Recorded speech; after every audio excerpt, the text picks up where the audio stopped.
আসসালামু আলাইকুম। তো আজকে পড়বো আমরা গুণগত রসায়ন।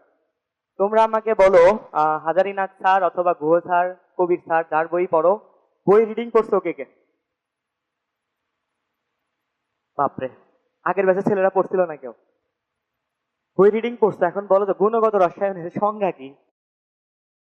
গুণগত রসায়নটা কি? বই আছে কিন্তু।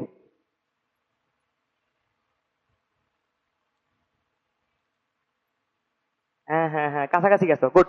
শোনো, আমি শুরু করি।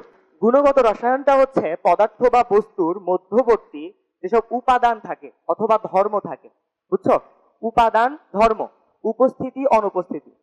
একটা পদার্থের মধ্যে এই এই ধর্ম আছে, এই এই ধর্ম আছে, এই এই ধর্ম এবং এই এই উপাদান আছে, তাই তো?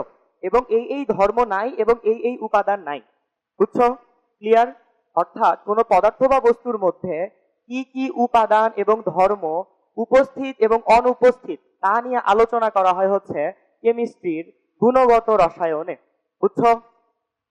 আর যে উপাদান এবং বৈশিষ্ট্যগুলো আছে সেগুলো কি পরিমাণ আছে সেটা কোথায় আলোচনা করা হয় বলো তো? পরিমাণগত রসায়ন, গুড। শুরু করি। সংজ্ঞা দিয়ে শুরু করলাম, কোনো দরকার নাই, এমনি মজা করে শুরু করলাম আর কি, সংজ্ঞার তো কোনো দরকার নাই। এখন আমি যেটা প্রথমে বললাম যে মূল উপাদান, এখন যে উপাদান যদি বলি, কেমিস্ট্রির প্রথম উপাদান কি বলো? একদম কেমিস্ট্রি যখন তোমরা পড়াশোনা শুরু করছো ক্লাস 8-এ অথবা 7-এ অথবা 9-এ, তখন প্রথম কি টপিক নিয়ে আলোচনা করা হয়েছিল? পরমাণু না? পরমাণু না? এখন পরমাণু হচ্ছে একদম বেসিক। পরমাণুর যে মূল উপাদানগুলো আছে, যেসব সূক্ষ্ম মূল কণিকা দ্বারা গঠিত, তাদের একটা নাম দেওয়া হয়েছে, সেটা হচ্ছে মূল কণিকা। কি নাম? মূল কণিকা। এখন মূল কণিকাকে অনেকে বলে হচ্ছে মৌলিক কণিকা। কেন? কারণ আগে দেখা যাইতো যে মূল কণিকা নেই, মূল কণিকা যেগুলো আছে সেগুলাকে আর ভাঙা যায় না, আর যেগুলাকে ভাঙা যায় না সেগুলাকে কি বলা হয়? মৌলিক বলা হয় না? সেই জন্য মৌলিক কণিকা বলা হতো। কিন্তু বর্তমানে দেখা হয়েছে যে সব মূল কণিকাকে ভেঙে স্ট্রিং পর্যন্ত যাওয়া যায়। স্ট্রিং এর নাম শুনছো সবাই? স্ট্রিং। কিন্তু স্ট্রিং আমরা দেখবো না, ইন্টারমিডিয়েটে আছে, ইন্টারমিডিয়েটে স্ট্রিং নেই, বুঝছো? আপাতত আমরা এগুলাকে মূল কণিকাকেই মৌলিক কণিকা ভাববো, ঠিক আছে? ক্লিয়ার? এইটুকুর মধ্যে কারো কনফিউশন আছে? শুরুই করিনি, কনফিউশন থাকবে কেমনে? দেখো, মূল কণিকার প্রকারগুলো হচ্ছে স্থায়ী, অস্থায়ী এবং আরেকটা কি আছে? Composite, good. কম্পোজিট। তোমাদের বলবো হচ্ছে স্থায়ী মনে রাখবা এবং কম্পোজিট মনে রাখবা, এবং বাকি যত কণিকা আছে সবগুলা কি? অস্থায়ী। স্থায়ীর মধ্যে সেইগুলো আছে যেগুলো আমরা বাচ্চাকাল থেকে শিখে আসতেছি। বলো কি শিখে আসতেছি? Electron, proton, neutron. আর কিছু আছে? নাই। Electron, proton, neutron. কম্পোজিটের মধ্যে কি আছে? আলফা এবং ডিউটেরন। এবং তোমার এইটা কোশ্চেনটা আসবে এইচএসসি তে, অ্যাডমিশনও আসবে, যে এই কণাগুলো কি কি, বুঝছো? তার মানে তুমি জাস্ট মনে রাখবা ইলেকট্রন, প্রোটন, নিউট্রন হচ্ছে স্থায়ী, আলফা এবং ডিউটেরন হচ্ছে কম্পোজিট, বাকি যতগুলো অপশন দেখবা সেগুলা কি? অস্থায়ী। ক্লিয়ার? কনফিউশন আছে? নাই। এখন আমরা দেখবো হচ্ছে ডিউটেরনটা কি। বাকিগুলো তো চেনো না, ইলেকট্রন, প্রোটন, নিউট্রন কি চেনানো লাগবে? না। আলফা চেনানো লাগবে? আলফা সম্পর্কে একটু বলবো নি, সমস্যা নাই, ডিউটেরনটা নিয়ে একটু বলি। বলো, হাইড্রোজেনের আইসোটপ কোনগুলা? H11, H12, H13, তাই তো?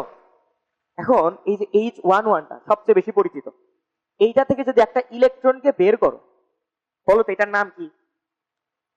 বলো বলো, একজন বলছে প্রোটন। আর কনফিউশন আছে, এটা প্রোটন বলা হয় এটাকে। এর মধ্যে প্রোটন ছাড়া আর কিছু আছে? নিউট্রন আছে? নিউট্রন তো আগে জন্মগত ভাবে এর নাই, ইলেকট্রনটা বের করে নেওয়া হয়েছে, আছে কি? প্রোটন। তার মানে এইটার নাম বলো তো কেউ? প্রোটিয়াম না? প্রোটিয়াম, ডিউটেরিয়াম, ট্রিটিয়াম না? মনে আছে? এখন প্রোটিয়াম থেকে একটা ইলেকট্রন বের করে তার নাম কি হইল? প্রোটন। সেম ভাবে ডিউটেরিয়াম থেকে একটা ইলেকট্রন যদি বের করো তাহলে এর নাম কি হবে বলো? ডিউটেরন। ক্লিয়ার? কনফিউশন আছে? এখন তোমাদের যেটা উল্টাপাল্টা হবে সেইটা হচ্ছে তোমরা ডিউটেরিয়ামকে কম্পোজিট কণিকা বলে ফেলো ভুল করে। ডিউটেরিয়াম কিন্তু না, ডিউটেরন। ক্লিয়ার? ক্লিয়ার? আগাইলাম। এখন আসো হচ্ছে পরমাণু মডেল পড়াবো। বলো, পরমাণু মডেল সম্পর্কে কি জানো? প্রথম পরমাণু মডেল কোনটা? হ্যাঁ হ্যাঁ হ্যাঁ, রাদারফোর্ড। প্লাম পুডিং, আচ্ছা গুড। প্লাম পুডিং কি হাজারি নায়ক স্যারের বই ঢুকাইছে? আমাদের টাইমে তো ছিল না। যাই হোক, প্লাম পুডিং বা প্লাম পুডিং কার মডেল জানো? থমসনের মডেল, বুঝছো? এইটা হচ্ছে 1898 অথবা 97 এর দিকে প্রথমে আবিষ্কার হয়, থমসন করে। তার পরবর্তীতে প্রকাশ করা হচ্ছে 1904 থেকে 1907 এর মধ্যবর্তী সময়, বুঝছো? ক্লিয়ার? এটা আসে হচ্ছে থমসন থেকে, থমসন। এটা আরো নাম আছে, Thomson model, plum pudding model, তরমুজ মডেল, কিশমিশ মডেল, বুঝছো? তারপরে আসে কে বলো? 1911 সালে রাদারফোর্ড, গুড। তারপরে কে আসে বলো? বোর। কত সালে? 1913 সালে বোর। তারপরে কে আসে বলো? আর বলবো, লিখবো না, বলো, জানো না কেউ? তারপরে আসে হচ্ছে সমারফিল্ড, লিখে নিতে পারো, সমারফিল্ড পরমাণু মডেল, 1913 থেকে 1916 মধ্যবর্তী সময়। তারপরে আসে হচ্ছে ভেক্টর পরমাণু মডেল, 1920 সালে।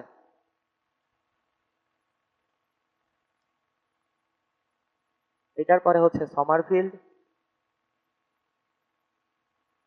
তারপরে হচ্ছে ভেক্টর, এবং লাস্ট আমরা এখন পর্যন্ত যেখানে আছি সেটা হচ্ছে তরঙ্গ বলবিদ্যা পরমাণু মডেল। লেখা বোঝা যাচ্ছে? কথা বোঝা যাচ্ছে? পরমাণু মডেল। ক্লিয়ার? তোমাদের কি পরমাণু মডেল পড়ানো লাগবে? আমি কি একাডেমিক পড়াচ্ছি? অ্যাডমিশন টাইপ পড়াবো, বুঝছো? উপরতে উপরতে চলে যাবো ইনশাল্লাহ। আসো, এখন আমরা পড়বো হচ্ছে আলফা নিয়ে, বিটা নিয়ে, গামা নিয়ে। মিশাই মিশাই দিলাম, বলো আলফা কি? Alpha, beta, gamma. আলফা হচ্ছে হিলিয়ামের নিউক্লিয়াস। এইটাকে বুঝো না, বলো কে বুঝো না? দুইটা ইলেকট্রন ছিল, দুইটা ইলেকট্রনকে বের করে দেওয়া হয়েছে, আছে কি আর? জাস্ট নিউক্লিয়াসটা আছে। ক্লিয়ার? বিটাটা কি? বিটাটা হচ্ছে নেগেটিভ চার্জ যুক্ত একটা কণা, যেটাকে আমরা বলি ইলেকট্রন, বুঝছো? গামা কি কণা বলো? হ্যাঁ, না, নিরপেক্ষ, কিন্তু এটা কণাই না। গামা কোনো কণা না, গামা হচ্ছে তড়িৎ চৌম্বকীয় তরঙ্গ বা তড়িৎ চৌম্বকীয় রশ্মি, বুঝছো? লিখে নাও, তড়িৎ চৌম্বকীয় তরঙ্গ। এখন আসি কোয়ান্টাম নাম্বারে। কোয়ান্টাম নাম্বারের বইয়ে খুব সুন্দর একটা সংজ্ঞা দেওয়া আছে, কিন্তু আমরা ওইটার সাথে আরেকটা নতুন সংজ্ঞা শিখবো। নতুন না, তোমরা জানো, কিন্তু অ্যাডমিশনে যেটা বলা হয় আর কি, সেইটা হচ্ছে কোন পরমাণুতে যে কোনো একটা নির্দিষ্ট ইলেকট্রনকে বুঝাতে চারটা সম্পর্কযুক্ত সংখ্যা থাকে, তাকেই কোয়ান্টাম নাম্বার বলা হয়। তোমরা সায়েন্স ফিকশন পড়ছো না? মোটামুটি সবাই তো পড়ছো সায়েন্স ফিকশন, অথবা মুভি দেখছো তো, সায়েন্স ফিকশনের মুভি, ফিকশনাল মুভিগুলা। ওইখানে বিভিন্ন এলিয়েন থাকে না, রোবট থাকে না, তারপরে ক্লোন থাকে না, ওইগুলা না নামকরণ করা হয় সংখ্যা দ্বারা, বুঝছো? ওইগুলার নাম কেমন করা হয়? 112, 113, 114, 119, এভাবে নামকরণ করা হয় না? এগুলো কি আলাদা আলাদা নামকরণ করা হচ্ছে না আলাদা আলাদা সংখ্যা দ্বারা, তাই না? সেম ভাবে প্রত্যেকটা সরি ভুল বলতেছি, সেটা হচ্ছে প্রত্যেকটা পরমাণুতে প্রত্যেকটা ইলেকট্রনের জন্য এইভাবে অনন্য সংখ্যা থাকে। অনন্য মানে কি? একটা থেকে আরেকটা আলাদা, বুঝছো? তার মানে একটা ইলেকট্রনকে যদি আমি বুঝাইতে চাই, এই একটা পরমাণু, এই পরমাণুর আমি চারটা সংখ্যা বলবো, 1 ডট ডট ডট ডট, মনে করো চারটা সংখ্যা বলছি, এই চারটা সংখ্যা দ্বারা একটা নির্দিষ্ট পরমাণুকেই বুঝাবে, পরমাণু ইলেকট্রনকেই বুঝাবে। ক্লিয়ার? সংজ্ঞাটা বুঝছো? তার মানে একটা পরমাণুর মধ্যে নির্দিষ্ট একটা ইলেকট্রনকে বোঝাতে চারটি সম্পর্কযুক্ত সংখ্যা থাকে, তাদের বলা হয় কোয়ান্টাম নাম্বার বা কোয়ান্টাম সংখ্যা। ক্লিয়ার? এখন বইয়ে যে সংজ্ঞাটা আছে সেইটা আমাদের এইচএসসি তে প্রচুর হেল্পফুল, সেইটা আগে জানা লাগবে। সেইটা হচ্ছে একটা সিরিয়াল মেইনটেইন করবা, আকার, আকৃতি, লিখে নাও লিখে নাও, আকৃতি, ত্রিমাত্রিক বিন্যাস।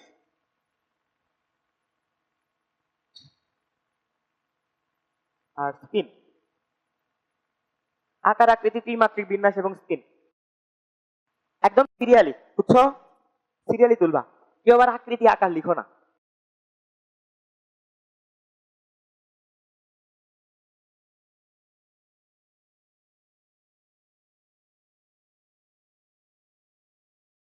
বুঝছো? এখন বইয়ে যে সংখ্যাটা দেওয়া আছে সেইটা হলো কোন একটা পরমাণু ইলেকট্রনের জন্য যে কক্ষপথ বা যে শক্তি স্তর, তার আকার, আকৃতি, ত্রিমাত্রিক বিন্যাস এবং সেই ইলেকট্রনটির স্পিন বোঝাতে পরস্পর সম্পর্কযুক্ত যে 4টি সংখ্যা থাকে তাকে বলা হয় কোয়ান্টাম সংখ্যা। বুঝছো? বুঝছো? কি বুঝলা বলো তো? রেসপন্স এত খারাপ কেন বলো? বুঝছো কেন? একটু বলো যে হ্যাঁ বুঝছি। হ্যাঁ, রেসপন্স খুবই খারাপ। আচ্ছা, আমি বুঝাইতে পারতেছি না, কথা অস্পষ্ট এমন? আচ্ছা, থ্যাংক ইউ। দেখো, আকার দ্বারা কি, আকার দ্বারা কি বুঝায়? আমার আকার কি? বোতল আকৃতি না? মানুষের আকৃতি কি বোতল আকৃতি না? ওইটা হচ্ছে আকার। এখন আমার হাত কি বলতো? বোতল একটা শাখা না? এইটা হচ্ছে আমার আকৃতি, যে 2টা হাত আছে। ক্লিয়ার? ত্রিমাত্রিক বিন্যাস হচ্ছে আমার হাতটা এই দিকে না এই দিকে। ক্লিয়ার? বুঝছো কি বুঝাইছে? সেম ভাবে এখন আমরা আগে প্রকারে যাই, তারপর এখানে আসতেছি। কোয়ান্টাম নাম্বারের 4টা প্রকার হচ্ছে principal quantum number, principal quantum number, তারপরে হচ্ছে অ্যাজিমুথাল কোয়ান্টাম নাম্বার। এটার আরেকটা নাম আছে, বলো তো? বলো, কেউ জানো না? সহকারী কোয়ান্টাম সংখ্যা বা সাবসাইডিয়ারি কোয়ান্টাম সংখ্যা, তাই না? এটাকে বলা হয় অ্যাজিমুথাল কোয়ান্টাম সংখ্যা। তুমি এটা সবসময় সাবসাইডিয়ারি, বুঝছো? কিন্তু এই অ্যাজিমুথালটা না তোমাদের মিস যায়, এবং এটা কোশ্চেনে দিলার মানে অনেকে আটকায় যাবে, সেই জন্য এটা লিখলাম। দেখো, তারপরে হচ্ছে ম্যাগনেটিক কোয়ান্টাম নাম্বার, লাস্টটা কি? Spin quantum number. Principal quantum number, azimuthal, magnetic, spin. যে সিরিয়াল নাই, সিরিয়াল কি মেনটেন করতে হবে? সিরিয়াল কিন্তু মেনটেন করতে হবে, কারণ একটা আরেকটার সাথে সম্পর্কযুক্ত। কেউ কি এইটাকে আগে লিখতে পারবা? তাহলে কিন্তু সম্পর্ক বিচ্ছেদ হয়ে যাবে, বুঝছো? ক্লিয়ার? এখন দেখো, প্রিন্সিপাল কোয়ান্টাম নাম্বার এখানে প্রথমে, এইখানে প্রথমে কি বলো? আকার না? এইটা প্রিন্সিপাল কোয়ান্টাম নাম্বারই বুঝাবে, বুঝছো? আকৃতি কোনটা বুঝাবে? এল, সহকারী কোয়ান্টাম সংখ্যা। এটাকে কি দ্বারা প্রকাশ করবো বলো? ছোট হাতের এন, এটা ছোট হাতের এল, এটা ছোট হাতের এম, এইটা ছোট হাতের এস, তাই তো? এখন দেখো, এটা কি বুঝায়? এল। ত্রিমাত্রিক বিন্যাস বুঝাবে হচ্ছে এম, স্পিন বুঝাবে হচ্ছে এস। এখন এমসিকিউ কোশ্চেন আসে যে শক্তি স্তর বা কক্ষপথের আকার কোন কোয়ান্টাম সংখ্যা বুঝায়, তখন তোমাদের উল্টা পাল্টা হয়ে যায়, সহকারী নাকি প্রিন্সিপাল, বুঝছো? এখন এই সিরিয়ালটা জাস্ট মনে রাখবা, আকার, আকৃতি। আকারটা হচ্ছে পুরা হোল বডি, পুরা বডি আমার, আর হাত, পা, এগুলা হচ্ছে আকৃতি বুঝাবে। এটা মনে রাখবা, বুঝছো? প্রথমে আকার, তারপর আকৃতি। ক্লিয়ার? ক্লিয়ার? তাহলে আমি সংখ্যায় চলে গেলাম, যে সংখ্যা আসলে কি কি করতেছে কাজ। সংখ্যায় আসি। প্রিন্সিপাল কোয়ান্টাম নাম্বার কাজ করে হচ্ছে বোরকে নিয়ে, অর্থাৎ বোর কাজ করছে প্রিন্সিপাল কোয়ান্টাম নাম্বারকে নিয়ে। সেই জন্য বোরকে বলা হয় হচ্ছে প্রিন্সিপাল কোয়ান্টাম নাম্বারের আবিষ্কারক, বুঝছো? এখন বোর কি বলছিল বলো তো? রাদারফোর্ডের সীমাবদ্ধতা এসে দূর করলো না প্রথমে? কি সীমাবদ্ধতা দূর করছে প্রথম? হ্যাঁ, কক্ষপথের আকার, মনে আছে? কক্ষপথের আকার এসে কি বলছিল? গোলাকার অথবা বর্তুলাকার, তাই তো? মনে আছে নাকি ভুলে গেছো? মনে আছে, থ্যাংক ইউ। দেখো, তার মানে বোর এটা যে আবিষ্কার করলো না, এইটাই প্রিন্সিপাল কোয়ান্টাম নাম্বার, যে এটা গোলাকার বা বর্তুলাকার, বুঝছো? এইটা দ্বারা আমরা কি বুঝতেছি? বোর আবিষ্কার করলো, আকার বুঝাচ্ছে। এইটা হইতে পারে এইরকম গোল অথবা বর্তুলাকার। গোল আর বর্তুলাকার প্রায় সেমই দেখা যায়। তারপর আসলো হচ্ছে অ্যাজিমুথাল বা সহকারী কোয়ান্টাম সংখ্যা। সেইটা কি করতেছে? সেইটা করতেছে হচ্ছে আকৃতি। আমাদের এই যে গোল আছে না, এটা কি সবসময় গোল হয়? তোমরা ডাম্বেল আকৃতি দেখছো না? ডাবল ডাম্বেল দেখছো না? কেন হয় সেটা দেখতেছি পরে। সেটা হচ্ছে এই যে ডাম্বেল অথবা ডাবল ডাম্বেল যে আছে, সেইটা হচ্ছে আকৃতি। সেটা কে বুঝাবে? সহকারী কোয়ান্টাম সংখ্যা, বুঝছো? এখন ত্রিমাত্রিক বিন্যাস বলতে কি বুঝাচ্ছে? সেম ভাবে যে ডাম্বেল এবং ডাবল ডাম্বেল আছে না, এগুলা কি এক্স অক্ষ বরাবর নাকি ওয়াই অক্ষ বরাবর নাকি এক্স ওয়াই এর মাঝ বরাবর? ক্লিয়ার? নাকি জেড অক্ষ বরাবর? ক্লিয়ার? ত্রিমাত্রিক বিন্যাস বুঝছো? এটা কে বুঝাবে?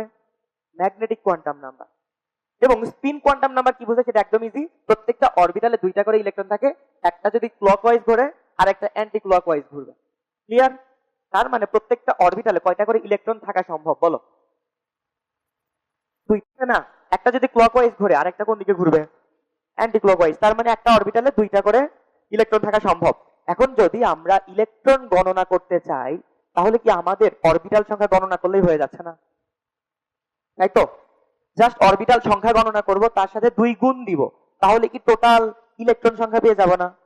বুঝছো কোন দিকে যাচ্ছি? দেখো, আমরা জানি n ইজ ইকুয়াল টু যদি 1 হয়, বলো l এর মান কত? 0 1, ঠিক? ভুল? কেন ভুল? অনলি 0 হবে, কারণ l এর মান হচ্ছে 0 থেকে n-1 পর্যন্ত। ক্লিয়ার? এখন n ইজ ইকুয়াল টু যদি 2 হয় তখন কি হবে বলো তো? 0 1 না? এটুকু ক্লিয়ার? এখন এগুলা বোঝায় হচ্ছে সাব অরবিটকে, এইটা বোঝায় হচ্ছে দ্বিতীয় কক্ষপথ। দ্বিতীয় কক্ষপথ না, এইটা হচ্ছে অরবিট। অরবিট, এইটা হচ্ছে সাব অরবিট। এগুলার নাম আছে না, S P D F. S এর জন্য কত বলো? 0, পি এর জন্য 1, এফ এর জন্য 3, এফ এর জন্য হচ্ছে 3। দেখো, এগুলো হচ্ছে সাব অরবিটাল। এবং এম দ্বারা কি বোঝায়? এম দ্বারা বোঝায় হচ্ছে আমাদের অরবিটাল, যেইটা আমরা গণনা করব। ক্লিয়ার? এল এর মান কি? এল এর মান, সরি, এম এর মান কি? এম এর মান হচ্ছে -l থেকে 0 সহ +l পর্যন্ত। এইটা কি জানো? জানো? সবাই জানো? হ্যাঁ, আলহামদুলিল্লাহ। দেখো, 0 এর জন্য কত হবে বলো? -0 0 +0, তাই তো? দেখো, এটা ঠিক আছে না ভুল গেছে? ভুল যায় নাই, কিন্তু অরবিটাল 3টা হবে না, কারণ -0 যা +0 তা শুধু 0 তা। বুঝছো? সেই জন্য এখানে অরবিটাল একটাই হবে, জাস্ট 0। এখন 1 এর জন্য কি হবে বলো? -1 0 +1, তাই তো? ক্লিয়ার? এখন এইটা তো মনে করো এস বুঝাচ্ছে, এস। এইটা কি বুঝাচ্ছে? পি। এগুলা কি বুঝাচ্ছে বলো তো? এম না এগুলা? এম কি বুঝায়? ত্রিমাত্রিক বিন্যাস না? এক্স অক্ষ, ওয়াই অক্ষ অথবা জেড অক্ষ বরাবর। সেম ভাবে 0 বুঝায় হচ্ছে এস, কারণ এস এর তার কিছু নাই, জাস্ট একটাই। তারপর এইটা বোঝায় হচ্ছে P X, P Y, P Z. Same ভাবে যদি এল ইজ ইকুয়াল টু 2 হইতো, এম এর মান কত কত হইতো বলো? -2, -1 0 +1 +2 না? বুঝছো? এখন এগুলোকে কি বলতে বলো? P X Y, P Y Z, P Z X, P Z square, P X square minus Y square. X square minus Y square না এক্স স্কোয়ার ওয়াই স্কোয়ার? এটা কিন্তু মাইনাস না, এটা হাইফেন। এটাকে আমরা মাইনাস ভুল বলি। বুঝছো? এখানে কয়টা বলো? 5টা। এখানে কয়টা? এখানে। তার মানে যদি তুমি অরবিটাল টোটাল হিসাব করতে চাও, বলো কেমনে হিসাব করবা? অরবিটাল, টোটাল অরবিটাল 1 + 3 + 5 না? Plus dot dot dot dot dot আরো হইতে পারে, তাই না? এখন তুমি আমাকে বলবা এসএসসি তে একটা ধারা ছিল বিজোড় সংখ্যার যোগফল, তার যোগফল কি হয় বলো? এসএসসি তে ছিল, বলো। হ্যাঁ না? হ্যাঁ না? তোমরা এসএসসির পড়া ভুলে গেছো কেন?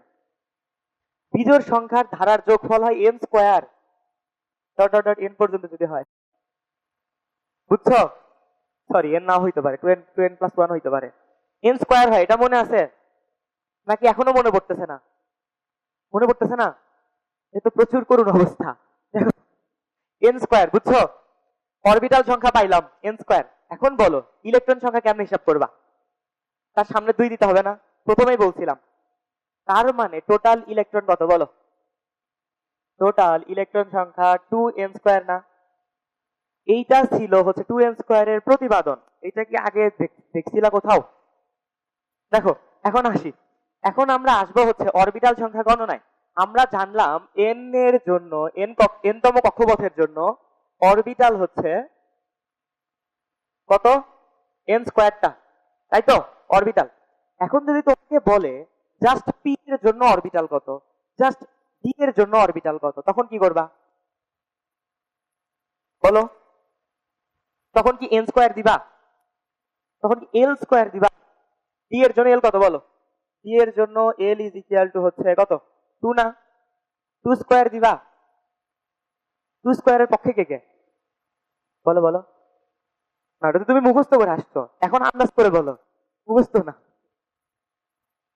এল স্কোয়ার হবে না এটা, কারণ এল স্কোয়ার যদি হয় টোটালটা গণনা করছি 1+3+5 এ, কিন্তু এইখানে আমরা জাস্ট ডি এর জন্য কল্পনা করব, -l থেকে 0 সহ +l পর্যন্ত, এইটা হবে 2l+1। মুজাহিদুল এখন বুঝছো? তুমি অন্যটা বলছিলা, আগে থেকে জেনে এসে বললে তো হবে না। দেখো এল এর জন্য অরবিটাল সংখ্যা হচ্ছে 2l+1, তাহলে একটা সাব অরবিট কি এসপিডিএফ এ অরবিটাল সংখ্যা কেমনে গণনা করবা? 2l+1। এবং ইলেকট্রন সংখ্যা যদি গণনা করতে বলে তাহলে কি করবা? সামনে জাস্ট 2 দিয়ে দিবা। ক্লিয়ার? এইটুকু পড়াইলাম মজার জন্য, আর কিছু না। এখন বলো আপেক্ষিক প্রাচুর্যতা কি? বলো, কেউ জানো? বাপরে, কেউ জানে না। আপেক্ষিক প্রাচুর্যতা, আপেক্ষিক প্রাচুর্যতা যাওয়ার আগে আমরা আগে দেখবো হচ্ছে আইসোটপ কি। আইসোটপ, আইসোবার, আইসোটন, আইসো ইলেকট্রনিক। তোমার এইটা পড়ানো দেখে মনে হবে ভাই এসব কি পড়াচ্ছে। বিশ্বাস করো ভাই, এবার বুয়েটের পরীক্ষায় আমার এটা আসছিল। ও আচ্ছা, আমি তো আমার পরিচয় দেই নাই, লাস্টে পরিচয় দিব, মনে করাই দিও। দেখো এইটা আসছিল 16টা পরমাণু হিসাব করা লাগছে আমার একটা এমসিকিউ এর জন্য, বুঝতেছো? একটা এমসিকিউ এর জন্য 40 সেকেন্ড, আমি 16টা পরমাণু ইলেকট্রন গণনা করছি, ওইখানে প্রায় আমার 2-2.5 মিনিট চলে গেছে একটা এমসিকিউ এর পিছনে। তো একটু মাথা খাটাবা, প্র্যাকটিস করবা, যেন তাড়াতাড়ি ইলেকট্রন গুলো গুনতে পারো। ক্লিয়ার? এখন দেখো এগুলো মানে কি বোঝায়। আইসো মানে কি বলো, বায়োলজির মতো করে পড়ি। আইসো মানে কি? আইসো মানে সেম বা সমান, এবং টোপ আসছে হচ্ছে টপস থেকে। টপস মানে হচ্ছে অবস্থান, একটা পর্যায় সারণীতে যাদের অবস্থান সেম জায়গায় তাদের বলা হয় আইসোটোপ। এবং পর্যায় সারণীতে কাদের অবস্থান সেম জায়গায়? যাদের পারমাণবিক সংখ্যা সেম না, তাই তো? কার্বনের জায়গায় অন্য কোনো পরমাণু আসা সম্ভব? কার্বনের যে পারমাণবিক সংখ্যা 6, অলওয়েজ ওইটাই বসবে, তাই তো? তার মানে যাদের পারমাণবিক সংখ্যা সেম, অর্থাৎ প্রোটন সংখ্যা সেম, তাদের বলা হয় কি? আইসোটোপ। আইসোবার কাদের বলা হয় বলো? যাদের ভর সেম। আইসোটন যাদের নিউট্রন সংখ্যা সেম। আইসো ইলেকট্রনিক যাদের ইলেকট্রন সংখ্যা সেম। এটা তো বুঝতেই পারতেছো। এইটুকুর মধ্যে এইটুকুর মধ্যে একটা টেকনিক বলি, টেকনিকটা অনেকে হয়তো জানো। সেটা হচ্ছে লাস্টে কি আছে? প না? প, আইসোটোপ। পতে কি? প্রোটন না? তার মানে প্রোটন সেম। আইসো বার, বার বলতে কেমন না, সেই জন্য যাদের ভর সংখ্যা সেম তাদের বলা হয় আইসো। আইসোটোনের ক্ষেত্রে শেষে কি? দন্তন্য না? দন্তন্যতে নিউট্রন। যাদের নিউটন সংখ্যা সমান তাদের বলা হয় আইসোটোন। এটা জাস্ট টেকনিক, অনেকে হয়তো জানো, তাও বলে দিলাম যারা জানো না। এখন আসি হচ্ছে আপেক্ষিক প্রাচুর্যতা। আপেক্ষিক প্রাচুর্যতাটা হচ্ছে আইসোটোপের জন্য। ধরো এই মহাবিশ্বে আইসোটোপ আছে কার্বনের, কার্বন 12, 13, 14, বুঝছো?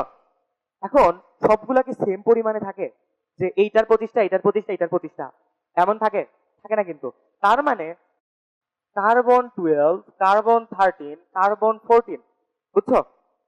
কার্বন না দিয়ে এক্স দিই, যে কোনো কিছু হইতে পারে। X M1, x M2, x M3।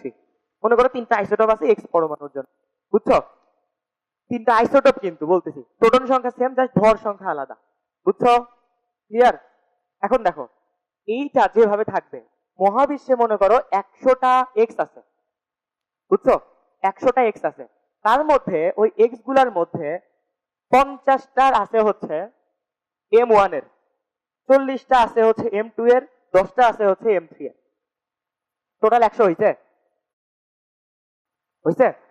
এখন আমরা পার্সেন্টেজ করব। পার্সেন্টেজ কেমনে করে? আনুপাতিক ভাবে না? তার মানে এইটা হচ্ছে 50%, এইটা হচ্ছে 40%, এইটা হচ্ছে 10%।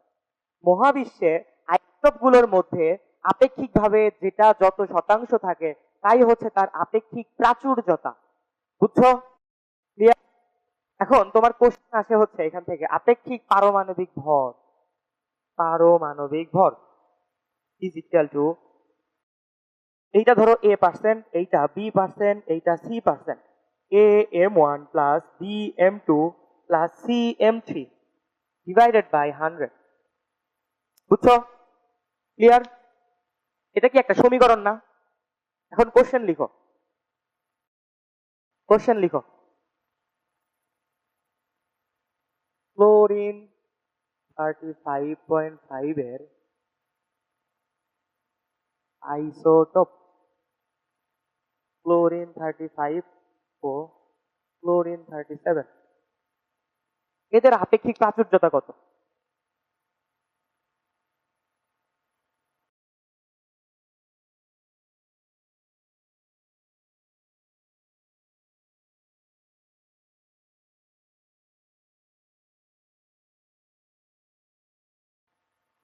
বলা হয়েছে? তোমাদের এসএসসি তো এই ম্যাথটা ছিল, তোমরা আপেক্ষিক প্রাচুর্যতা ভুলে গেছো, সমস্যা নাই, বললাম তো আবার। কিন্তু এসএসসি তে ছিল হচ্ছে তোমার পার্সেন্টেজ দেয়া থাকতো, এটা এত পার্সেন্ট, এটা এত পার্সেন্ট, তারপরে বলতো আপেক্ষিক পারমাণবিক ভর নির্ণয় করো, জাস্ট এই সূত্রে বসাই দিতা আর পেয়ে যাইতা, তাই তো? কিন্তু ইন্টারমিডিয়েট একটু কঠিন কোশ্চেন করবে। কি করবে? এরকম যে আইসোটোপ গুলো এইগুলা, এদের আপেক্ষিক প্রাচুর্যতা কত, জাস্ট উল্টা না। তোমরা কি করবা? তোমরা ধরে নিবা, লেট বি, ধরি ক্লোরিন 35 x%, ক্লোরিন 37 y%, ঠিক আছে? বলো ঠিক আছে না ভুল গেছে? হ্যাঁ, কেন 100 - x? বলো,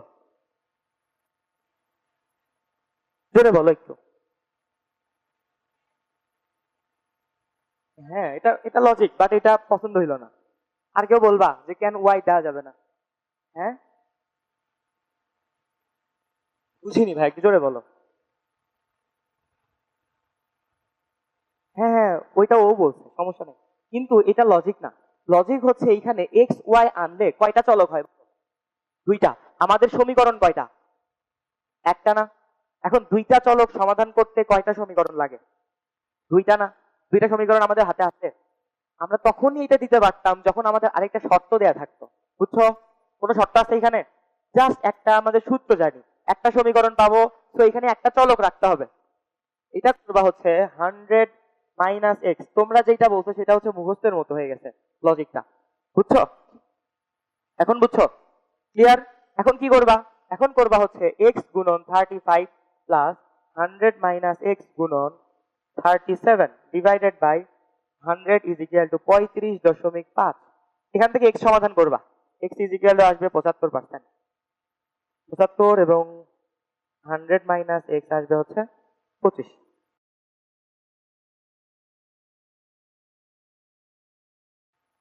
ক্লিয়ার? সমীকরণকে আবার সমাধান করে দেওয়া লাগবে? এটা তো পারবাই। দেখো, বুঝছো কাহিনী কি? এখন যদি তোমাকে কোশ্চেনে বলতো ক্লোরিন 39 এদের আপেক্ষিক প্রাচুর্যতা নির্ণয় করো, তখন কি করতে বল? X Y 100 - x plus Y. বলো এখন কি করবা যদি ক্লোরিন 39ও থাকতো? কারো কোনো আইডিয়া? বলো। তখন সম্ভবই হইতো না সমাধান করা, কারণ তিনটার জন্য আমরা 100 - x করতে পারি না। এটা যদি x হয়, এটা যদি 100 - এইটা হবে হচ্ছে 100 - x প্লাস ওয়াই। দুইটা চলক এসেই যাচ্ছে, দুইটা চলককে আমরা অ্যাভয়েড করতে পারতেছি না, বুঝছো? তার মানে যখন তিনটা আইসোটোপ দেওয়া থাকবে তখন আমরা উল্টা দিকে অর্থাৎ আপেক্ষিক প্রাচুর্যতা এইভাবে নির্ণয় করতে পারবো না, আমাদের আরেকটা শর্ত দিয়ে দিতে হবে। ক্লিয়ার? ক্লিয়ার? ক্লিয়ার? গেলাম, আগাইলাম। বলো আউবাও নীতি কি? বলো। আচ্ছা পারবা জানি, এই জন্য মিন মিন করে বলতেছে, আমি কানে শুনতেছি না। দেখো, আউবাও নীতি, আচ্ছা বলো তো আউবাও কোন দেশের বিজ্ঞানী? জার্মান? জার্মান ভাষা? আচ্ছা দেখো, আউবাও কোনো বিজ্ঞানী না, আউবাও হচ্ছে জার্মান শব্দ।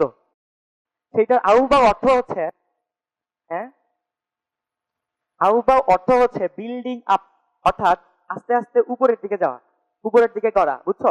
আউবাও নীতিটাও সেম। আমরা জানি ইলেকট্রন সবসময় নিম্ন শক্তি স্তরের অরবিটালে আগে প্রবেশ করে, তারপর কি করে? ধীরে ধীরে উচ্চ শক্তি স্তরে যাইতে থাকে, তাই তো?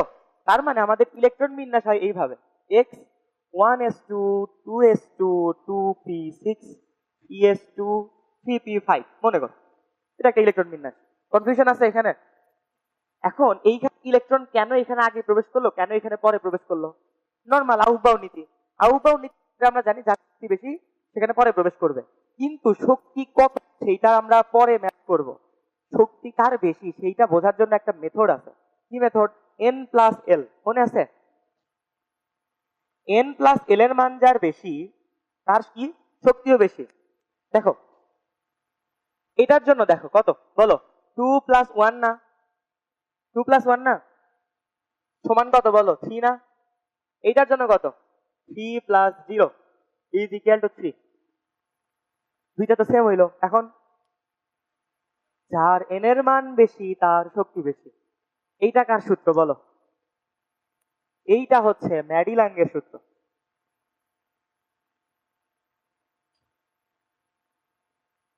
ম্যাডিল্যাঙ্গের সূত্র। প্রথমে আউফবাও দিল হচ্ছে যার এন প্লাস এল এর মান বেশি ইলেকট্রন পরে প্রবেশ করবে। তারপর এন প্লাস এল এর মান যখন সমান হয়ে গেল তখন আসলো হচ্ছে ম্যাডিল্যাঙ্গ। ম্যাডিল্যাঙ্গের সূত্র হচ্ছে যার এন প্লাস এল এর মান যাদের সমান তাদের ক্ষেত্রে এন এর মান যার বেশি তার শক্তিও বেশি। ক্লিয়ার? কার সূত্র? ম্যাডিল্যাঙ্গের সূত্র। এর নাম শুনছিল আগে? হাস্যকর নাম না? দেখো তারপরে হুন্ডের নীতি বলো। এসব নীতি তো পড়াবো না, এমনি জাস্ট গুরুত্বপূর্ণ ইয়েগুলো পয়েন্ট গুলো বলতেছি আর কি। সূত্র তো আর পড়ায় লাভ নাই, সিম্পল সূত্র। হুন্ডের নীতিটা বোর্ড কোশ্চেনে আসে প্রচুর। হুন্ডের নীতি বিবৃতি করো। আর আমরা একটা জিনিস ভুল করি হুন্ডের নীতিতে, 1s 2s 2p box box box. হুন্ডের নীতি কি বলছে? সর্বাধিক সংখ্যায় ইলেকট্রন অরবিটালে কি করবে? অযুগ্ম অবস্থায় প্রবেশ করবে এবং সেগুলো একইমুখী হবে, তাই তো? তাই না? এখন তার মানে যদি আমরা হুন্ডের নীতি মেনে চলি তাহলে ইলেকট্রন কেমনে ঢুকবে বলো? এরকম এরকম এরকম এরকম এরকম, ঠিক তো? ঠিক ঠিক বিপক্ষে কেউ আসো? হ্যাঁ হ্যাঁ, একটা অরবিটালের জন্য শুধু, তাই বলতেছো কেন? এইটাই আমরা মিস করি যে হুন্ডের নীতির সর্বপ্রথমে একটা শব্দ আছে সমশক্তি সম্পন্ন অরবিটাল। এইটা আমরা পরীক্ষায় লিখি না এবং নাম্বার দায় কেটে পরে বলি স্যার কি হইলো। বুঝছো? ক্লিয়ার? এইটা আমরা মিস করি। সমশক্তি সম্পন্ন অরবিটাল হইতে হবে। সমশক্তি সম্পন্ন অরবিটাল। সমশক্তি সম্পন্ন অরবিটালে ইলেকট্রন গুলো এমন ভাবে প্রবেশ করবে যেন সর্বাধিক সংখ্যায় অযুগ্ম অবস্থায় থাকে এবং সেগুলো একইমুখী হয়, একই স্পিনমুখী হয়। ক্লিয়ার? এই শব্দটার ভুল হবে? আশা করি হবে না। তারপরে আসো হচ্ছে পাউলির বর্জন নীতি। যে কোনো ইলেকট্রনের জন্য বা একাধিক ইলেকট্রনের জন্য চারটি কোয়ান্টাম নাম্বার কখনো সমান হইতে পারে না। সিম্পল, শেষ। পাউলির বর্জন নীতি শেষ। এখন তোমাদের পড়াবো হচ্ছে কি নোট। বলো নোট কি? লোভ কি? লোভ নোট বলো, দুটার মধ্যে পার্থক্য কি? ও, তাকাও, একটা টেকনিক বলি।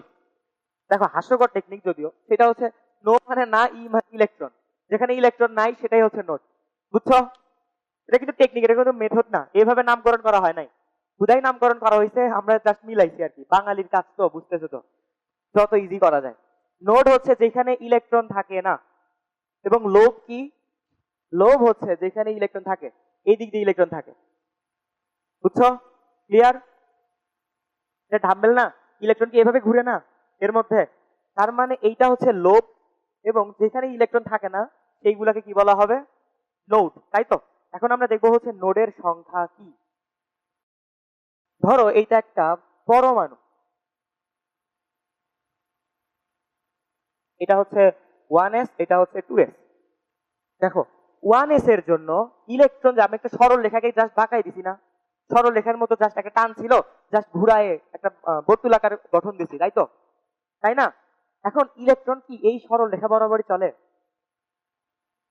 জাস্ট এই সিম্পল একটা সরল রেখা বরাবর চলে না। কেমনে চলে? হ্যাঁ বাপরে, তোমরা বেশি দূর চলে গেছে, তো আমি যাবো না। তোমাদের তরঙ্গ পড়াইছে স্যার? আশরাফ স্যার তরঙ্গ পড়াইছে? এটাকে পড়াইছে যে তরঙ্গ আকারে যায়? এত দূর যাবো না, তরঙ্গ অনেক আগের, মানে পরের পড়া। ইলেকট্রন এইভাবে ঘুরতে থাকে, তরঙ্গই কিন্তু এইভাবে এইভাবে ঘুরতে থাকে, যদিও আমরা এসব শিখাবো না। দেখো একটা বিস্তৃত এলাকা জুড়ে ইলেকট্রন থাকে, এইভাবে ঘুরতে থাকে, বুঝছো? এইটা থাকে হচ্ছে dot dot dot dot dot dot. Nucleus এবং 1s এর মধ্যবর্তী কোনো ফাঁকা জায়গা থাকে না, বুঝছো? নিউক্লিয়াস, তারপর থেকে শুরু হয় হচ্ছে 1s এর জন্য ইলেকট্রনের বিস্তৃতি। তার মানে আমি যদি 1s এর কথা কল্পনা করি, এইখানে ইলেকট্রন থাকে না এমন কোন জায়গা আছে?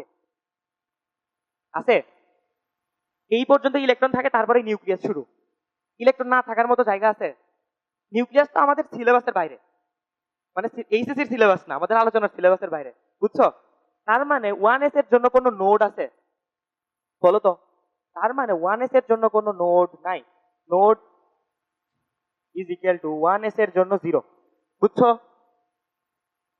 এখন 2s এর দেখো, dot dot dot dot dot dot dot dot dot dot dot dot, এইভাবে একটা বিস্তৃত অঞ্চল জুড়ে আছে। কিন্তু 2s এর জন্য দেখো, এইটুকু কি ফাঁকা জায়গা না? এইটুকু ফাঁকা না? তাইলে এটাকে কি আমরা নোড বলতে পারবো না? একটা নোড না? কয়টা নোড বলো? একটা না? তার মানে 2s এর জন্য নোড কয়টা বলো? একটা। এখন দেখো তো, সূত্র ফালান যায় নাকি? n-1টা নোড মিলছে? n কি এখানে 1 না? 1 - 1 0, 2 - 1 মিলছে? তার মানে নোড সংখ্যা হচ্ছে n-1। লিখে নাও, নোড সংখ্যা।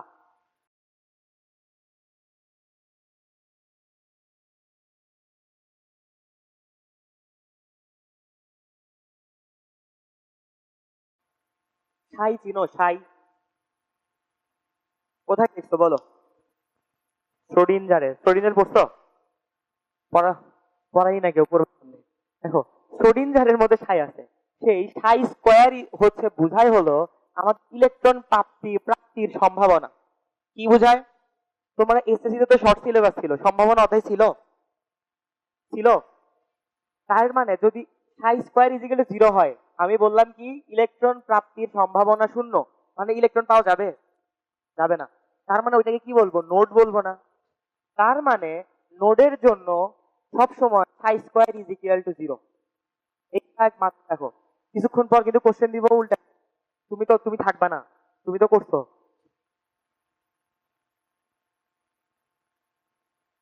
তুলছো? এখন আমরা দেখবো হচ্ছে নোডাল প্লেন। যখন এইরকম ডাম্বেল আকৃতির হয়, তখন ইলেকট্রন থাকে না এমন কোনো জায়গা থাকে না, কিন্তু জাস্ট একটা তল থাকে এই মাঝ বরাবর। এটা মনে করো এক্স অক্ষ, এটা ওয়াই অক্ষ। এই মাঝ বরাবর একটা তল থাকে, এরকম মাঝ বরাবর একটা তল থাকে, বুঝছো? মনে করো এই দুইটা লোব, মাঝখানে হচ্ছে এটা তল, বুঝছো? এই পৃষ্ঠাটা হচ্ছে তল, আর আমার হাত দুইটা হচ্ছে লোব, বুঝছো? ডাম্বেল আকৃতির না আমার হাত হয়ে গেল না দুইটা, আর মাঝখানের এটা কি তাইলে? নোড না, এটাকে বলবো হচ্ছে নোডাল প্লেন, বুঝছো? এবং নোডাল প্লেন সংখ্যা হচ্ছে এল এর মান। এল কি? সহকারী কোয়ান্টাম সংখ্যা বা অ্যাজিমুথাল কোয়ান্টাম সংখ্যা। তুমি এখন বলো তো দেখি, 3p এর জন্য নোডাল প্লেন কয়টা?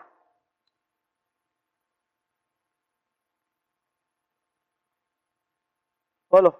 তোমার নাম কি ভাইয়া? মাহি? বলো, তুমি বলো, বলো।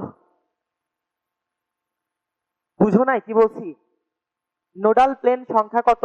এল এর মান। এটার এল এর মান কত? 2।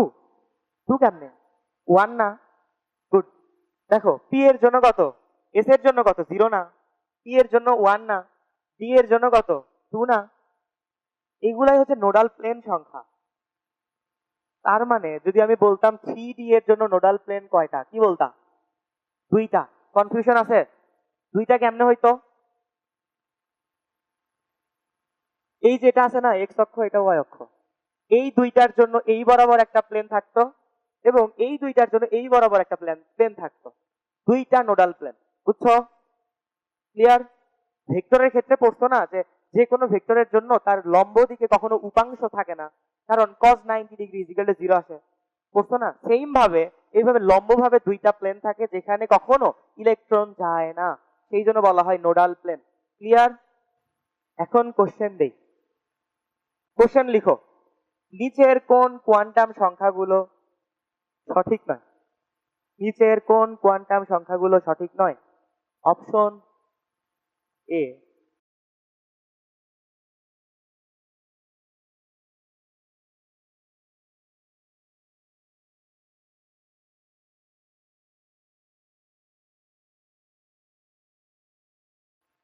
n is equal to 5,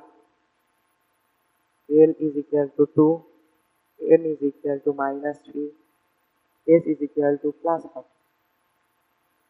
b is equal to n is equal to 2, l is equal to 2, n is equal to -1, s is equal to -1. বলো, এ হইলে 1 আঙুল তুলবা, বি হইলে 2 আঙুল তুলবা। বলো, আঙুল তুলো। দারুন, 2 হাত দিয়ে তুলছে আঙুল। তোলো তোলো। আগের ব্যাচের কেউ পারছিল না, এই ব্যাচের 2 জন পারছে। 2 আঙুলই হবে, দুইটাই ভুল, দুইটাই ভুল। তোমরা তো গুড। দেখো, দুইটাই ভুল। এখানে ভুল হচ্ছে এইটা, এইখানে ভুল হচ্ছে এইটা। এম এর মান কি হয় বলো? -2, -1, 0, +1, +2, তাই না? -3 সম্ভব, তার মানে ভুল। ক্রস। এখানে আসো, n ইজিক্যাল যদি 2 হয়, এল এর মান কত? 0, 1 না? 2 হওয়া সম্ভব, তার মানে এটাও ভুল। যাক, এই ব্যাপারটা পারছে কয়েকজন। এখন আসি শ্রোডিঞ্জারে, যেটা তোমাদের কেউ পড়াবে না, আমাদেরও পড়ায় নাই ভাইয়ারা, কিন্তু কোশ্চেনে দিয়ে দিচ্ছিল, তাই তোমাদের একটু দেখাই দেই। বলো, কারো মুখস্থ আছে শ্রোডিঞ্জারের সমীকরণ? তোমাদের তোমাদের ছেলেরা তো মুখস্থ করবে না জানি। দেখো, del square del X square of psi plus, লিখে নাও লিখে নাও,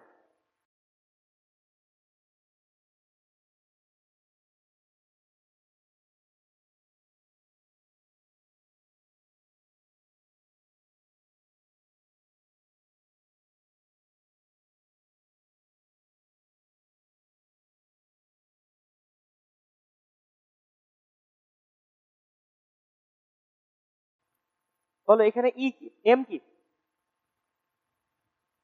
এম হচ্ছে ইলেকট্রনের ভর, বুঝছো? এইচ চিনো, প্লাঙ্কের ধ্রুবক। ই কি? ই হচ্ছে একটা ইলেকট্রনের জন্য টোটাল এনার্জি, এবং ভি হচ্ছে একটা ত্রিমাত্রিক স্থানাঙ্ক ব্যবস্থায় ইলেকট্রন যে অবস্থানে আছে সেই অবস্থানের স্থিতিশক্তি। ই কি? ই হচ্ছে টোটাল এনার্জি, ভি হচ্ছে স্থিতিশক্তি, আর সাই তো সাই, ইজ ইকুয়াল টু 0। এটাকে আরেকভাবে লেখা যায়, ইন্টিগ্রেশন -ইনফিনিটি থেকে +ইনফিনিটি, হবে হচ্ছে psi square DV is equal to 1। এটা কি বোঝায় বলো? আগের ব্যাচে বলার কথা মনেই নাই, বলো। এইটা বোঝায় হচ্ছে তুমি -ইনফিনিটি থেকে +ইনফিনিটি পর্যন্ত যদি যাও, মহাবিশ্বের আর কিছু বাদ থাকে?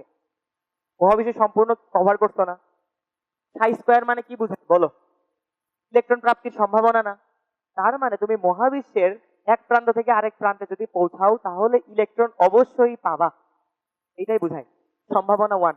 সম্ভাবনার সমষ্টি ইন্টিগ্রেশন ক্যালকুলাস করছো তোমরা? ক্যালকুলাস করছো? এটা ক্যালকুলাসের চিহ্ন চিনো? আচ্ছা, যারা করছো তারা তো ভালো, না চিনলে আরো ভালো, যা বলো তাই বিশ্বাস করবা। দেখো, ইজ ইকুয়াল টু 1 মানে কি? সম্ভাবনা 100% না? সম্ভাবনা 1 মানে 100%, সেটা তো জানো। নাও, হয়ে গেল। এখন এইটা হচ্ছে একটা সেকেন্ড অর্ডার ডিফারেন্সিয়াল ইকুয়েশন। কি? সেকেন্ড অর্ডার ডিফারেন্সিয়াল ইকুয়েশন, বুঝছো? বোঝা লাগবে না, এটা ইন্টারমিডিয়েটের সিলেবাসে না। দেখো, এইটা সমাধান করে ই এর একটা মান পাবা। আর বলো, ই এর, ই হচ্ছে ইলেকট্রনের টোটাল এনার্জি। এখন তোমাদের বোর্ড কি বলছিল বলো তো? ইলেকট্রন সবসময় একটা নির্দিষ্ট শক্তি স্তরে থাকে না, কখনো কি ওইটার মাঝখানে হয় যে প্রথম শক্তি স্তরে শক্তি যা, দ্বিতীয় শক্তি স্তরে শক্তি যা, মাঝ বরাবর কোনো শক্তি স্তরে থাকা সম্ভব? বোর কিন্তু এটাই বলছিল যে কিছু নির্দিষ্ট শক্তিতেই ইলেকট্রন থাকা সম্ভব। এইটা সমাধান করে তুমি এই শক্তিগুলাই পাবা, যে কোন কোন শক্তির শক্তি স্তরে ইলেকট্রন থাকা সম্ভব। বুঝছো কোন দিক থেকে তত্ত্বগুলো আসছে? বোর যদিও এখান থেকে আসে নাই, কিন্তু খানিক, বুঝছো? তরঙ্গ বলবিত তরঙ্গ যখন স্যার পড়াবে না, তখন আর ভালোভাবে বুঝবা। দেখো, ই যে পাইলা না, ই বলা হয় হচ্ছে আইজেন ভ্যালু। আইজেন ভ্যালু এবং এই ই যদি এই সমীকরণে বসাও তাহলে তখন ছাই পাবা। কি ছাই হচ্ছে আইজেন ফাংশন।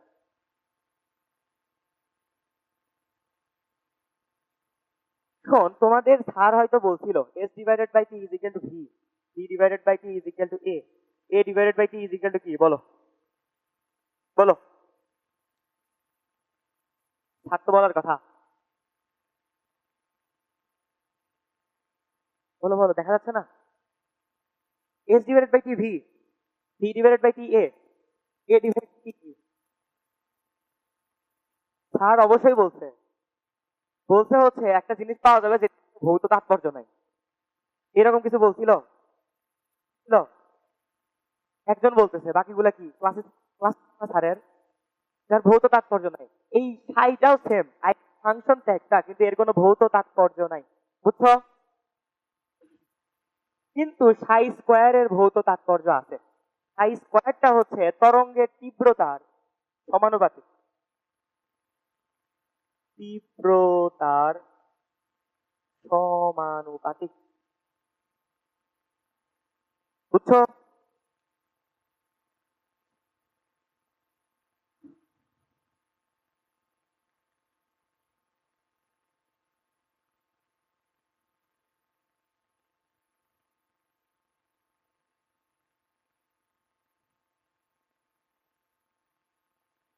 বুঝছো? এখন আসি ডি ব্রগলিতে।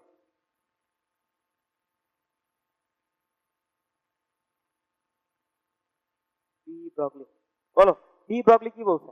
প্রথমে আমরা আইনস্টাইন আসি, M C square equal to H আছে, তাই তো? Equal to H C divided by lambda. পাকা হয়ে যাচ্ছে লেখা, বুঝতে সমস্যা হচ্ছে? সমস্যা হচ্ছে? সমস্যা হচ্ছে?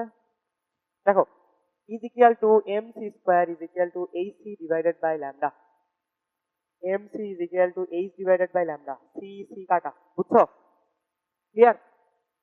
এখন বলো তো, আলোর জন্য তো বেগ c, কিন্তু নর্মাল মানুষের বা নর্মাল গাড়ির অথবা নর্মাল কণার বেগকে কি বলবা? c বলবা? কি বলবা? v বলবা। তো এইটাকে তুমি এইভাবে লিখতে পারো, mv is equal to h divided by lambda। অতএব lambda is equal to h divided by mv equal to h divided by p, বা ভরবেগ। এইটাই ভি ব্রগলির সূত্র। প্রত্যেকটা চলমান কণা বা বস্তুর সাথে একটা তরঙ্গ সংশ্লিষ্ট থাকে। তুমি চলতেছে, তোমার সাথে একটা তরঙ্গ আছে, ফ্যান ঘুরতেছে, ফ্যানের সাথে একটা তরঙ্গ আছে, একটা কণা চলতেছে, কণার সাথে একটা তরঙ্গ আছে, বুঝছো?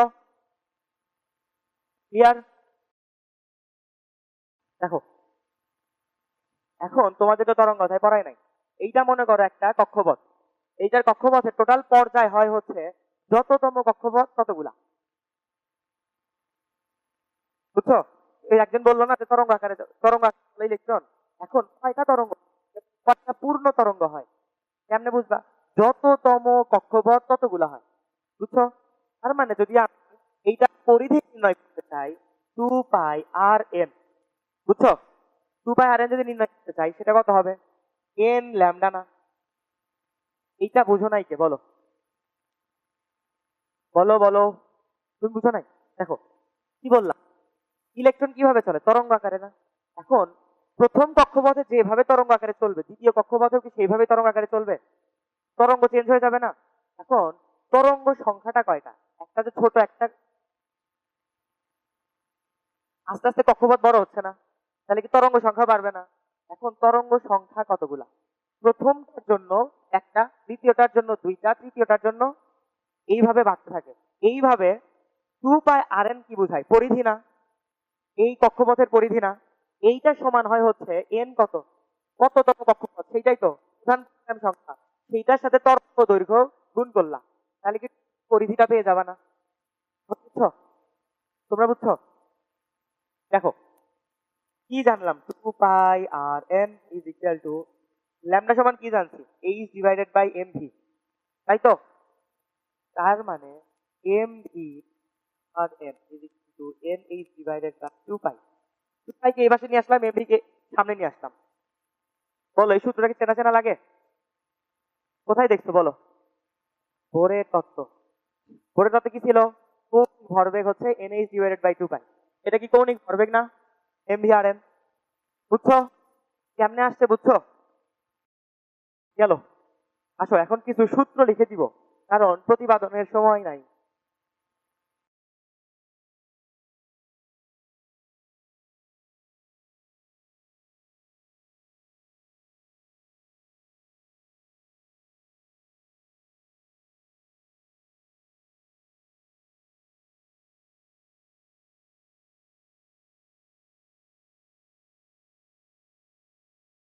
বলো, এটা কি হাজারি নেক্সারের বই আছে? বলো। নাই, এইরকম নাই। হাজারি নেক্সারের বই আছে সিজিএস এককে, এইটা হচ্ছে এসআই এককে। বুঝছো? কিন্তু তোমরা যখন ফিজিক্সের অ্যাটমিক মডেল পড়বা তখন দেখবা যে ওই বইয়ে আবার, বলো বলো, এপসাইলন নট। আচ্ছা আচ্ছা, ওইটাই তো সিজিএস এককে করছে। বুঝছো? দেখো কি উল্টা পাল্টা হয়, হাজারি নাক করতে হচ্ছে সিজিএস এককে, কোনো দরকার নাই যেটা। তারপর ফিজিক্সের অ্যাটমিক মডেলে যে দেখবা এসআই এককে। এত বড় বড় সূত্র দুইটা মুখস্থ করার দরকার আছে? দরকার আছে? তোমরা জাস্ট এসআইটা মনে রাখবা, এটা ফিজিক্সেও কেমিস্ট্রিতে দুই জায়গায় কাজে লাগবে। তোমাদের কেউ বলবে না সিজিএস এককে নির্ণয় করো। সিজিএস বললে কি করবা? প্রথমে মিটারে বের করবা, তারপর সেন্টিমিটার করে দিবা, কাহিনী শেষ। দেখো ভিএন কত?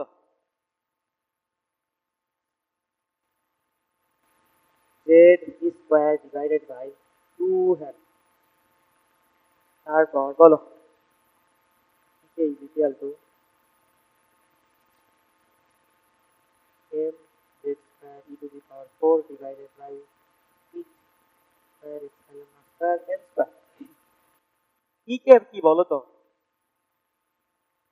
বলো। হ্যাঁ, গুড। বাংলা বলো, ইংলিশ বলে লিখতে হবে। গতি শক্তি। ইপি হচ্ছে পটেনশিয়াল এনার্জি বা বিভব শক্তি। বুঝছো? এখন টোটাল এনার্জি কি বলো? টোটাল এনার্জি হচ্ছে ই কে প্লাস ইপি না, যান্ত্রিক শক্তি। EP is equal to minus mz square e to the power 4 divided by 8 h square epsilon naught square m square। এটা মনে রাখার একটু টেকনিক বলি, দেখো এইচ ই এন, এটা কিন্তু ই না, epsilon not. H E N এর মতো লাগতেছে না? হেন, হেন মানে কি মুরগি না? জাস্ট মনে রাখবে পুরো মুরগি, নিচে পাই এম জেড স্কোয়ার, আর এইচ এর উপর স্কোয়ার, এন এর উপর স্কোয়ার। এইখানে জেড স্কোয়ার, এই যে জেড স্কোয়ার, জাস্ট উপরে নিয়ে আসছো, তারপরে দুইটা মুরগি। টেকনিক বলতেছি, কোনো মেথড না কিন্তু, জাস্ট মনে রাখার জন্য। এটা বুঝছো? জাস্ট দুইটা, জাস্ট দুইটা যোগ করে দিছি আর কি, আর কিছু করছি না। এখন দেখো কোনো সমস্যা আছে নাকি বলো? সমস্যা থাকলে আমার কিছু করার নাই, কারণ এগুলো সূত্র। দেখো মুরগির টেকনিকটা তারপরে পড়াবো হচ্ছে, এইটা যারা নোট করতেছো না এতক্ষণ ধরে, তারাও এখন এটা লিখবা যেটা লিখতেছি। E K is equal to E is equal to half into total EP. কি লিখছি বলো? যারা নোট করতেছো না তারাও এটা লিখবা। লিখছো? তোমাদের কোশ্চেনে আসলে এই রকম ভাবে প্রত্যেকটা বের করার দরকার নাই, তোমাদের আসলে অনুপাত আসবে। বুঝছো? অনুপাত কেমনে করবা? ই কে এবং ই অর্থাৎ গতি শক্তি এবং টোটাল এনার্জির মান সেম হয়। এখানে মডিউলাস কেন দিছি বলো তো? কারণ টোটাল এনার্জিটা হচ্ছে নেগেটিভ, তাই তো? তাই না? এটাকে মডিউলাস করে আমরা জাস্ট মানটা নিয়ে কাজ করতেছি। ইপি অর্থাৎ পটেনশিয়াল এনার্জিটাও নেগেটিভ, এটাকেও আমরা মডিউলাস করে জাস্ট মানটা নিয়ে কাজ করলাম, এবং দেখলাম আমাদের যে গতি শক্তি এবং টোটাল শক্তি দুইটা, এই যে বিভব শক্তি আছে তার দ্বিগুণ, অথবা এইটাকে হাফ করলে দুইটার সমান হয়। এইটা একটু মাথায় রাখো। ক্লিয়ার? কিন্তু এমসিকিউ আসবে কিন্তু। দেখো বর্ণালী, বর্ণালী পড়াই। বর্ণালী কি বলো? বোর বলছিল, বারবার শুধু বোরেই ফিরে যাই। বর্ণালী কি বলো বলো? হ্যাঁ বুঝছি, পারবা। যেটা বলছে সেটা হচ্ছে, ইলেকট্রন যখন উচ্চ শক্তি স্তর থেকে নিম্ন শক্তি স্তরে যায়, অথবা নিম্ন শক্তি স্তর থেকে উচ্চ শক্তি স্তরে যায়, তখন কি করে বলো? শক্তি হয় শোষণ করে অথবা বিকিরণ করে। এইটা হচ্ছে এক, এটা দুই, এটা তিন। ইলেকট্রন এইখান থেকে এইখানে আসলো, এটা কি উচ্চ শক্তি, এটা নিম্ন শক্তি না? তার মানে কি এখানে আমার শক্তি বেশি ছিল না, এখানে কি হইলো, শক্তি কমে গেল না? তার মানে আমার কাছে শক্তি বেশি আছে, কিন্তু আমি একে যাইতে পারবো না, কারণ আমার শক্তি বেশি। কিন্তু ওইখানে যাইতে তো আমার অভিযোজন করতে হবে, বায়োলজির ভাষা। অভিযোজন করতে কি করতে হবে? শক্তি কাউকে দিয়ে দিতে হবে, মানে শক্তি আমার বাইরে বের করে দিতে হবে। তার মানে কি হবে? বিকিরণ। তার মানে উচ্চ শক্তি স্তর থেকে যখন নিম্ন শক্তি স্তরে আসে, তখন শক্তির বিকিরণ করতে হয়, এবং সেই শক্তিগুলা তরঙ্গ আকারে চলে যায়। বুঝছো? ক্লিয়ার? এখন আমরা দেখবো সেই তরঙ্গ কেমনে যায়। সেটার জন্য সূত্র আছে হচ্ছে nu bar is equal to 1 divided by lambda আর H into 1 divided by n1 square minus 1 divided by n2 square into Z square. সব জায়গায় দেখবা জেড স্কোয়ার আছে, শুধু আশরাফ স্যার তরঙ্গ বর্ণনার টাইমে বলবে জেড স্কোয়ার দেওয়া যাবে না, কারণ আশরাফ স্যার অ্যাকচুয়াল জিনিসটা পড়াবে। বুঝছো? জেড স্কোয়ার এই কারণেই হবে না, কারণ এই সূত্রটা বা এতক্ষণ আমরা যেই সূত্রগুলো শিখলাম সবগুলা শুধু হাইড্রোজেনের জন্য হয়। বুঝছো? অন্য পরমাণুর জন্য হবে না, কিন্তু আমাদের সব জায়গায় সব পরমাণুর জন্য এই সূত্রগুলো ইউজ করে। শুধু একটাই করে ইলেকট্রন বানায়, মানে ইলেকট্রন বের করে দিয়ে তারপরে সূত্রে অ্যাপ্লাই করা শুরু করে। স্যার পড়াবেনি, তরঙ্গের শেষের দিকে পড়াবে, প্রচুর মজা পাবা তখন। দেখো n1 কি? n1 হচ্ছে ছোট, n2 হচ্ছে বড়। কোথা থেকে সেটা আমাদের দেখার বিষয় না। কারণ কি? কারণ হচ্ছে ল্যামডা কখনো নেগেটিভ হওয়া সম্ভব না, তরঙ্গ দৈর্ঘ্য নেগেটিভ হওয়া সম্ভব না। সেই জন্য আমরা অলওয়েজ এইটা ছোট করব, এইটা বড় করব। যেইখানে দেখবা যে একটা থেকে আরেকটা লাফাই গেছে, তোমার আর দেখতেই হবে না কোথা থেকে কোথায় লাফাইছে। বুঝছো? যেটা দেখবা ছোট সেটা n1, যেটা দেখবা বড় সেটাই n2। ক্লিয়ার? ক্লিয়ার? দেখো, তার মানে এখান থেকে তুমি ল্যামডা পাচ্ছ। এখন এই নিউ বারটা কি বলো তো?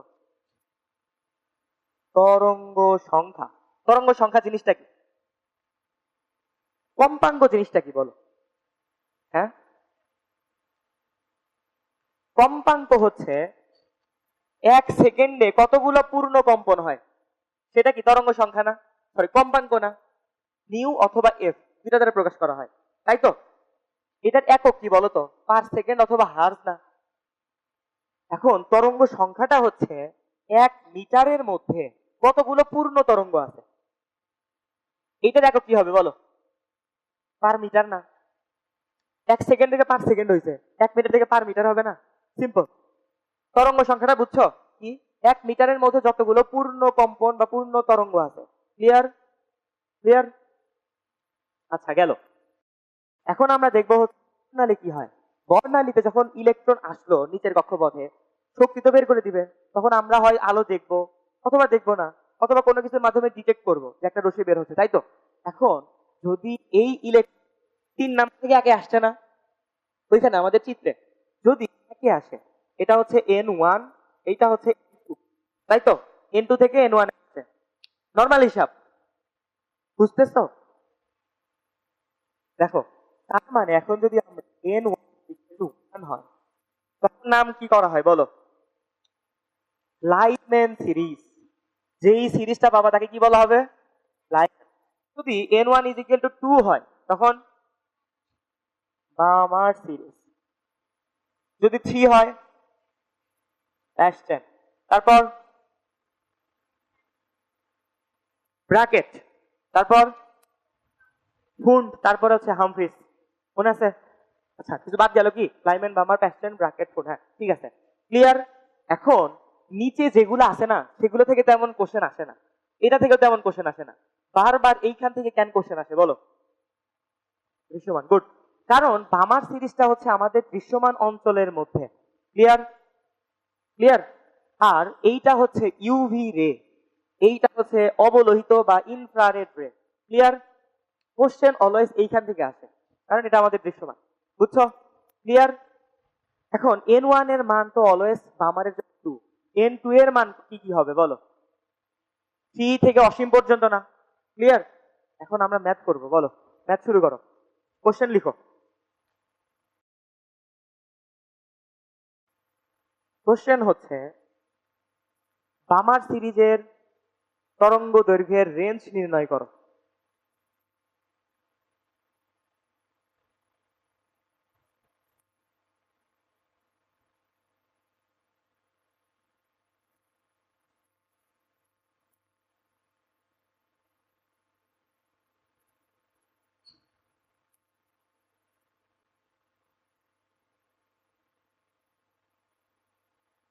দেখছো? দেখো তরঙ্গ দৈর্ঘ্যের রেঞ্জ মানে কি? সর্বোচ্চ তরঙ্গ দৈর্ঘ্য এবং সর্বনিম্ন তরঙ্গ দৈর্ঘ্য, তাই তো? রেঞ্জ মানে কি বোঝায়? সর্বোচ্চ থেকে সর্বনিম্ন। তার মানে আমরা যদি এখন বলি 1/λ is equal to RH into 1/2 square minus 1/n square, তাই তো? ক্লিয়ার? এখানে জেড স্কোয়ার কেন দিলাম না? কারণ আমরা হাইড্রোজেনের কাজ করতেছি। রিডবার্গ ধ্রুবক কে বলবা? 678, ঠিক আছে। কিন্তু কি বলছি? অলওয়েজ এসআই একক নিয়ে কাজ করবা, 00 পার মিটার। সিজিএস করলে না তোমার আবার মিটারে যাইতে হবে, মিটার থেকে ন্যানোমিটারে যাইতে হয়। ডিরেক্ট তুমি চলে যাবা, একটা স্টেপ কমে গেল। উপকার হইলো না অপকার হইলো? উপকার। নিজে সুবিধা বুঝতে হবে। নাও এখন এন এর মান কি কি হইতে পারে সেটা দেখবো, সর্বোচ্চ এবং সর্বনিম্নের জন্য। সর্বোচ্চ কখন, সর্বনিম্ন কখন, সেইটা আগে বুঝতে হবে আমাদের। 1/λ RH into 1/n1 square minus 1/n2 square। n1 তো অলওয়েজ ধ্রুবক থাকবে যে কোনো একটা সিরিজের জন্য। লাইম্যানের জন্য 1, বামারের জন্য 2, প্যাস্টেনের জন্য 3, তাই তো? তার মানে আমাদের n1 এর নিয়ে কোনো কাজ নাই। কাজ কি নিয়ে? n2 নিয়ে। n2 এর সাথে আমাদের ল্যামডার সম্পর্ক নির্ণয় করতে হবে। আর ধ্রুবক, এটা নিয়ে কোনো কাজ আছে? নাই। দেখো ল্যামডা যদি আমরা ম্যাক্সিমাম করতে চাই, ল্যামডা ম্যাক্স, ল্যামডা যদি ম্যাক্সিমাম হয় তখন এই ভগ্নাংশের মান কি হবে বলো? মিনিমাম না? নিচে যদি বড় হয় পুরাটুকু ভগ্নাংশ কি হয়? ছোট হয়ে যায় না? তার মানে এইটা হচ্ছে ছোট, এটা তো ধ্রুবক।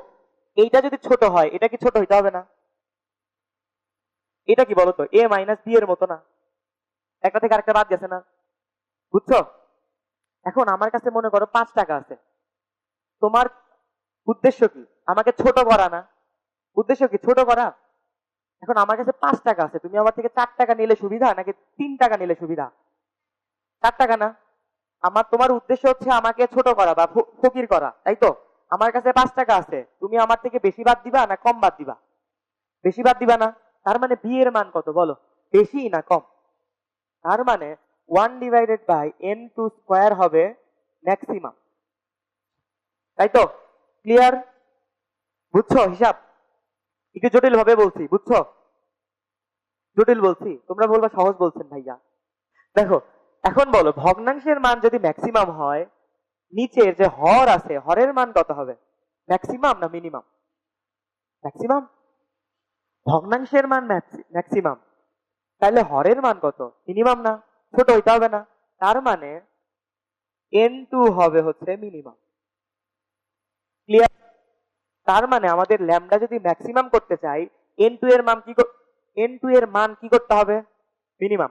ব্যস্তানুপাতিক না সমানুপাতিক? ব্যস্তানুপাতিক না? কিন্তু ব্যস্তানুপাতিক না, যোগ আছে না? যোগের ক্ষেত্রে কোনো ব্যস্তানুপাতিক সমানুপাতিক হয় না, অনলি গুণের ক্ষেত্রে। কিন্তু তোমাদের বোঝানোর জন্য বলে সমানুপাতিক না ব্যস্তানুপাতিক। বুঝছো? ক্লিয়ার? এখন দেখো আমরা যদি এখন সর্বোচ্চ তরঙ্গ দৈর্ঘ্য চাই, এর মান সর্বোচ্চ না সর্বনিম্ন? সর্বনিম্ন না? সর্বনিম্ন কত বলো? 1/λ is equal to RH into 1/4 minus 1/3 square, তাই তো? এটা করছি হচ্ছে সর্বনিম্ন, তার মানে এটা হবে ম্যাক্সিমাম। কত হয় ল্যামডা ম্যাক্সিমাম? কত বলো? 4 না দিয়ে 2 স্কয়ার। ক্যালকুলেটর কার হাতে? তোমরা ঘুমানোর টাইমে সাথে ক্যালকুলেটর রাখবা, আর একটা করে কালার পেন রাখবা। ইন্টারমিডিয়েটে মাস্ট ক্যালকুলেটর এবং কালার পেন।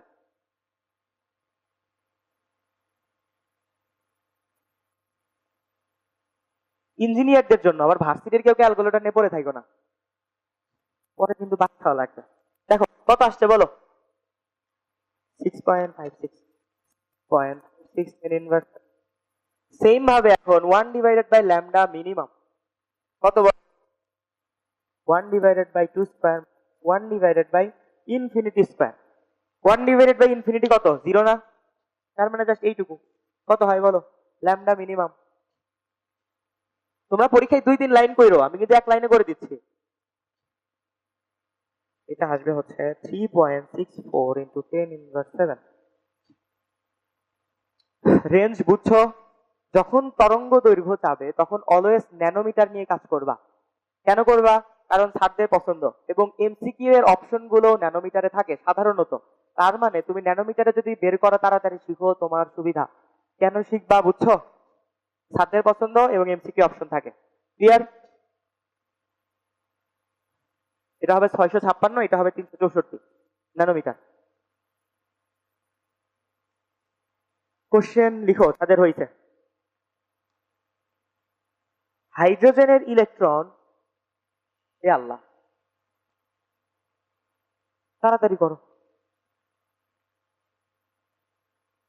লিখছো? কোশ্চেন লিখো। হাইড্রোজেনের electron n is equal two 5। হাইড্রোজেনের electron n is equal two 5 থেকে n is equal two n লাফিয়ে গেল। হাইড্রোজেনের একটি ইলেকট্রন, তারপরে এটা 5 থেকে n is equal two n এ লাফিয়ে গেল। কোশ্চেন হচ্ছে তরঙ্গ সংখ্যা বনাম 1/n² এর ঢাল কত? সরল রেখা করো নাই কে বলো? সরল রেখা করো নাই এমন কেউ আসো? তাহলে পারবা, নাও। 1 মিনিট টাইম দিলাম, তারপরে করাই দিচ্ছি। সিম্পল ম্যাথ, কারণ 1 মিনিট টাইম দিছি, দেখে বোঝা উচিত যে সিম্পল।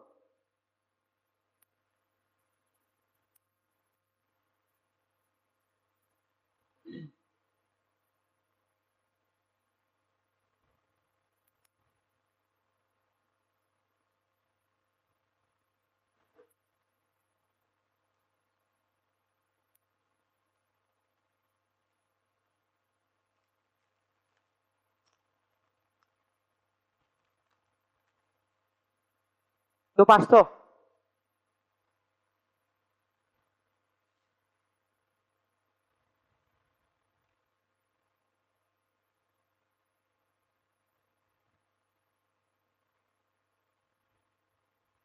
টাইম শেষ, তাকাও। কেউ পারলো না। গত ব্যাচে 2 জন পারছিল। হ্যাঁ, কে বললো?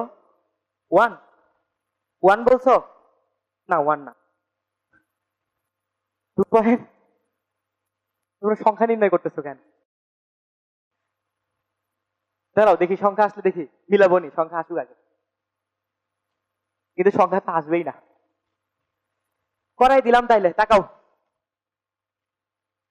1/λ সমান কত? নিউ বার না?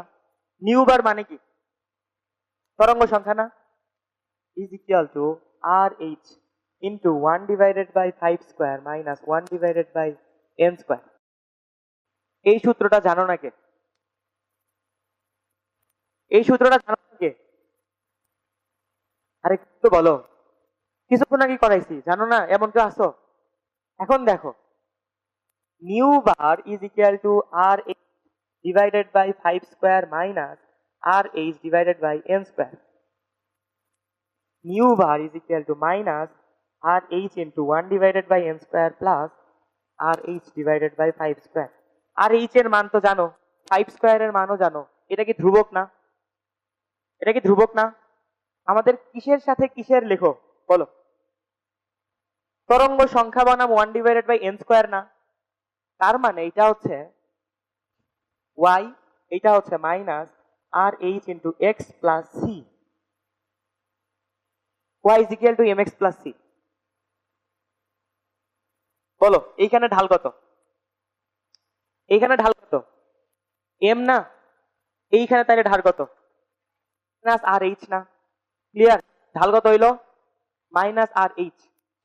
এখন তোমাকে কোশ্চেনে বলে দেয় নাই 5 ছোট নাকি n ছোট, তুমি কিন্তু n কে বড় ধরে করছো, তাই না? এখন কিন্তু এইভাবেও করতে পারতা, or R H into 1/n² minus 1/5²।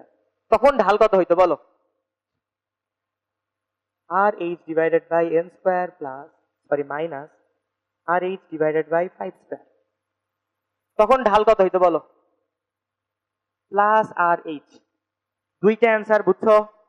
ঢাল বুঝছো? কানেকশন বুঝছো? তোমাদের ইজি ম্যাথ করাচ্ছি না, কারণ অ্যাডমিশনের মতো করে পড়াচ্ছি। এখন তোমরা যদি বলো যে ভাইয়া তো ম্যাথ করাইলো না, আমি জাস্ট টাফ গুলো করাই গেলাম, ইজি গুলো তোমরা নিজেরাই পারবা। এখন কি আমি এমন দিব যে তরঙ্গ দৈর্ঘ্য এত, শক্তি কত, এই ম্যাথ করাবো? আমি করাবো? এই ম্যাথ করানোর কোনো যুক্তি নাই, কারণ তোমরা এটা পারবা। আর না পারলে তো আল্লাহ আল্লাহ কি হবে। মিশাই দিলাম। সবাই তুলছো? এখন একটা মজার কোশ্চেন দিব, যেটা এইচএসসি তে আসবে না, অ্যাডমিশনও আসবে না, মজার জন্য দিব কোশ্চেন।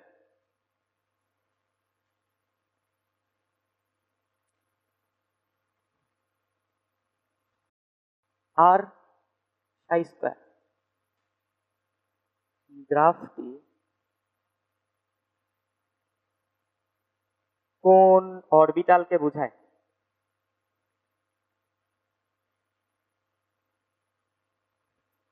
এ 5s, B 3s, C 3d, D 5p। বলো। 30 সেকেন্ড সময়। আরো সিম্পল ম্যাথ।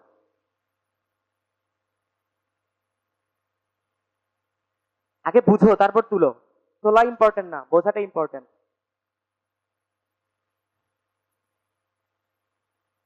বলো এই গ্রাফ কি বোঝাচ্ছে? প্রথম দিকে বলছিলাম কোশ্চেন করব, ওই দিকে খেয়াল করো। প্রথম কার পড়া গেছো ভুলে? কিছুক্ষণ আগে পড়াইছি, গুলে খাইছো। কেউ পারবা? আন্দাজে বলো দেখি, কেউ মেলে নাকি? হ্যাঁ, কোনোটাই না? তুমি কি আগের ক্লাস করছিলা? আমি কিন্তু অপশন চেঞ্জ করে দিছি। আগের ক্লাসে অ্যান্সার ছিল কোনোটাই না, কিন্তু এই ক্লাসে অপশন দিয়ে দিচ্ছি। হ্যাঁ, সিডি যাও, একজন যাও বলছে, ভুল বলছে যদিও। দেখো এইখানে দেখো, ওয়াই অক্ষ বরাবর কি আছে? সাই স্কোয়ার। সাই স্কোয়ার কি বলছিলাম? সাই স্কোয়ার ইজিক্যাল জিরো হলে কি হয়? নোট বুঝায় না? নোট বুঝায় না? এখন দেখো সাই স্কোয়ার জিরো কই কই? এইটা একটা জিরো, এইটা একটা জিরো। সাই স্কোয়ার জিরো কোথায়, কোনটাই বলো? কি হয়েছে বলো? নোট কয়টা? দুইটা। পুরা গ্রাফে নোট যদি দুইটা হয়, তাইলে বলো নোট যদি 2 হয়, সেইটা কোন অরবিটাল হবে? 3s না? 3 এর জন্য কত? n-1 টা নোট। 3 - 1 is equal two 2। মিলছে? অ্যান্সার কি তাইলে? বি না? অ্যাডমিশনে আসবে না, চিন্তা নিও না। কিন্তু মজা লাগছে নাকি সেটা বলো। নাও, দ্রাব্যতা। দ্রাব্যতা কি বলো? বলো বলো। দ্রাব্যতা হচ্ছে সম্পৃক্ত দ্রবণে কতটুকু দ্রব থাকে, বুঝছো? অর্থাৎ নির্দিষ্ট তাপমাত্রায় একটা নির্দিষ্ট পরিমাণ দ্রাবকের মধ্যে কি পরিমাণ দ্রব থাকে, সেইটা হচ্ছে কি তার দ্রাব্যতা। ক্লিয়ার? কনফিউশন আছে কারো? এইসব সংজ্ঞা দেওয়ার বয়স শেষ, ডিরেক্ট কনসেপ্টে চলে যায় যে দ্রাব্যতা কি বুঝায়। মিশাই দিলাম। দ্রাব্যতার একক কি কি হইতে পারে বলো তো? একজন একটা করে একক বলবা। বলো কে কে বলতে ইচ্ছুক? হুম, গ্রাম পার? গ্রাম পার লিটার, গুড। হ্যাঁ একটা একক। তারপর মোল পার লিটার, গুড। একজনই সব বলতেছে। হ্যাঁ, আচ্ছা আর বলা লাগবে না। দেখো গ্রাম পার 100 গ্রাম, এইটা হচ্ছে মোস্ট ইম্পর্টেন্ট একক। কারণ আমাদের যত রকমের অঙ্ক আসে সব এইটা নিয়ে আসে। এইটা বোঝায় হচ্ছে কত গ্রাম দ্রব 100 গ্রাম দ্রাবকের মধ্যে আছে, বুঝছো? নির্দিষ্ট তাপমাত্রায় 100 গ্রাম দ্রাবকের মধ্যে কত গ্রাম দ্রব আছে, সেইটা হচ্ছে তার দ্রাব্যতা। ক্লিয়ার? ক্লিয়ার? এখন যখন তোমার পরীক্ষায় দ্রাব্যতার একক দেওয়া থাকবে না, তখন কোনটা ধরবা? তখন অলওয়েজ এইটা ধরবা, যখন একক থাকবে না। বুঝছো? ক্লিয়ার? কোশ্চেন তুলো। 30 ডিগ্রি সেলসিয়াস ও 55 ডিগ্রি সেলসিয়াস তাপমাত্রায়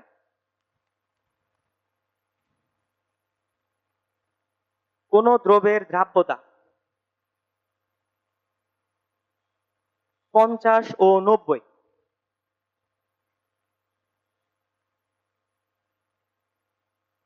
লিখছো 50 গ্রাম দ্রবণকে 30 ডিগ্রি সেলসিয়াস থেকে 55 ডিগ্রি সেলসিয়াস করা হলো।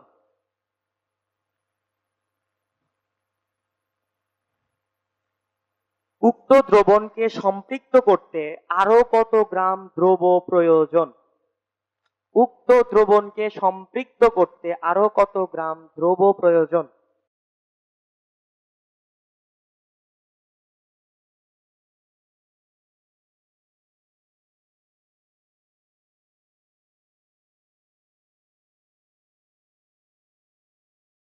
কোশ্চেন তোলা হয়েছে? করাই দেখো, তাকাও। প্রথমে কি বলছে? 30 ডিগ্রি সেলসিয়াস থেকে কততে গেছে? 55 ডিগ্রি সেলসিয়াসে, তাই তো? তার মানে আমার কাছে 30 ডিগ্রি সেলসিয়াসে কি আছে? একটা সম্পৃক্ত দ্রবণ আছে, আমার গ্লাস দিছে একটা, তাই তো? বুঝছো? তারপরে কি করছে? ওইটার তাপ বাড়াইছে। তাপ বাড়ায় কততে নিয়ে গেছে? 55তে। এবং কি বলছে? ওই অবস্থায় সম্পৃক্ত করতে হবে আমার। তার মানে কি দুই সময় আমার কি সম্পৃক্ত দ্রবণ হচ্ছে না? পরবর্তীতে আমি আরো দ্রব ওর মধ্যে প্রবেশ করাচ্ছি, তারপরে সম্পৃক্ত হচ্ছে। দুই ক্ষেত্রে সম্পৃক্ত কিনা এইটুকু বুঝছো? এইটুকু বুঝলে ম্যাথ শেষ। তার মানে 30 ডিগ্রি সেলসিয়াস থেকে শুরু হয়েছে, বলো 30 ডিগ্রি সেলসিয়াসে দ্রাব্যতা কত? এস ইজ ইকুয়াল টু কত?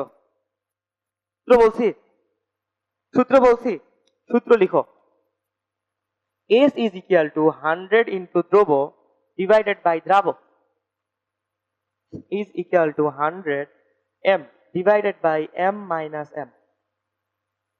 এখানে এম হচ্ছে দ্রবণ, এম হচ্ছে দ্রব, এম মাইনাস এম হচ্ছে দ্রাবক। এইটা একটু তোলো। দুইটা সেমি সূত্র তোমাদের সুবিধার জন্য লিখে দিলাম। কেউ কেউ বাংলাতে মনে রাখে, কেউ কেউ আরবি দিয়ে মনে রাখে। বুঝছো? এখন দেখো এস কত, বলো 30 ডিগ্রি সেলসিয়াসের জন্য এস কত? বলো 50 না? তার মানে 50 is equal to 100 M divided by M minus M. এখন বলো তো বড় হাতের এমটা দ্রবণ না? দ্রবণ কি দেয়া আছে কোশ্চেনে? 50 গ্রাম দেয়া আছে না? তোমরা কিন্তু কোশ্চেন ডিটেক্ট করতে হবে যে কি কি দেয়া আছে এবং কি কি আমার বের করা লাগবে। এইটা না পারলে কিন্তু একদম তুমি শুরুই করতে পারবা না। বুঝছো? কোশ্চেনের দিকে তাকাও। তোমার কাছে এম দেওয়া আছে, দেখো 50 is equal to 100 M divided by 50 minus M. এইখান থেকে এম সমাধান করবা, সমাধান করে কত আসবে দেখো? 16.67 গ্রাম। সমীকরণ সমাধান বুঝছো? করে দেওয়া লাগবে। ক্লাস 7 এর ম্যাথ ভাই, জাস্ট বজ্র গুণন করে শেষ। তার মানে এখন আমরা বলো কি করব? পরবর্তীতে যখন 55 ডিগ্রি সেলসিয়াস করলাম তখন বলো তো কি করছি আমরা? দ্রব প্রবেশ করাইছি নাকি দ্রাবক? কোশ্চেন বলো, কোশ্চেন কি বলছে? দ্রব কি পরিমাণ লাগবে সেটা বলছে না। তার মানে কি করছি? দ্রব আরো প্রবেশ করাইছি না? দ্রাবক কি সেমই আছে না? তার মানে আমাদের ধ্রুবক কি দ্রাবক না? এই জন্য আগে দ্রাবকটা বের করে না।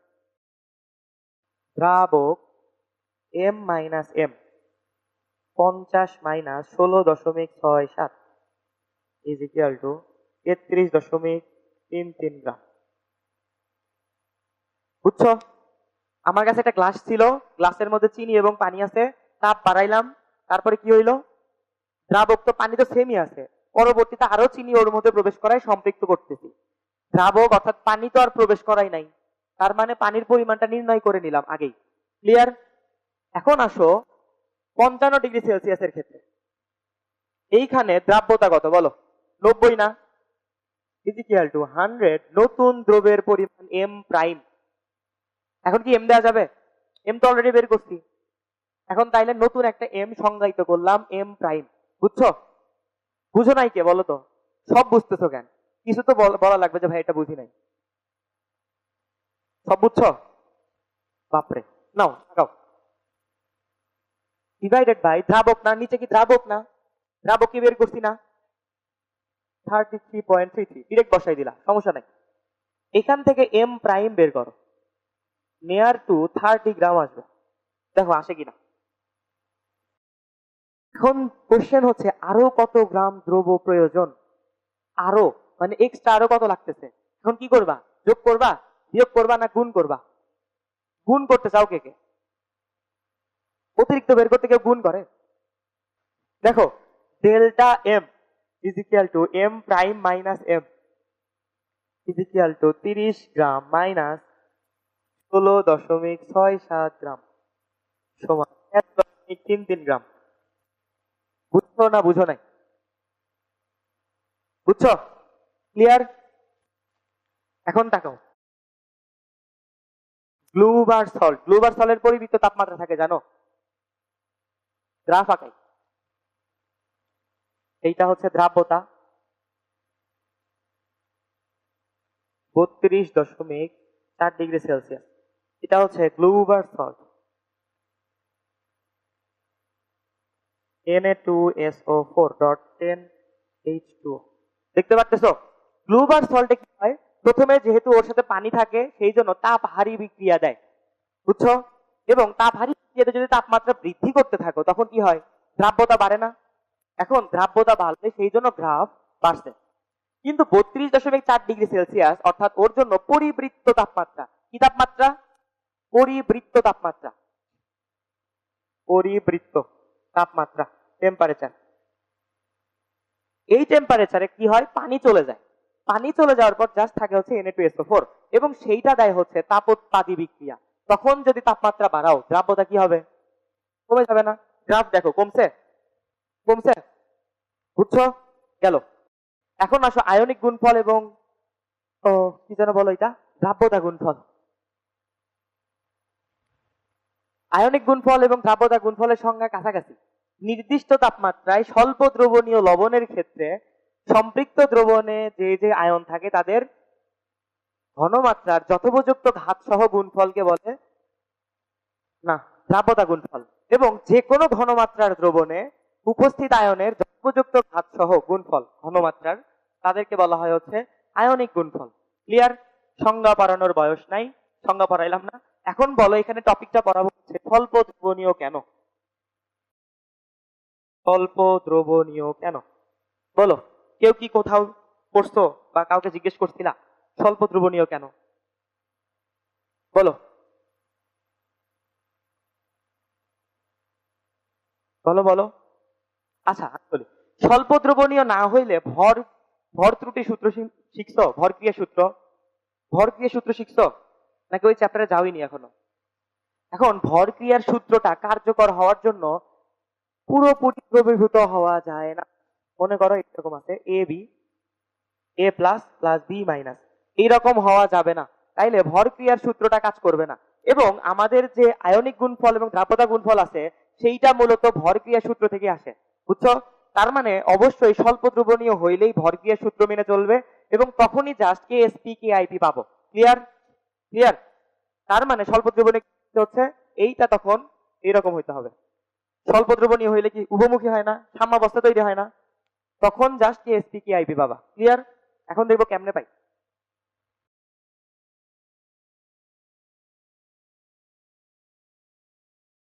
P X Q Y A Q, এটা হবে হচ্ছে X power Y plus plus Y Q to the power X minus. বলো ঠিক আছে না ভুল লিখছি?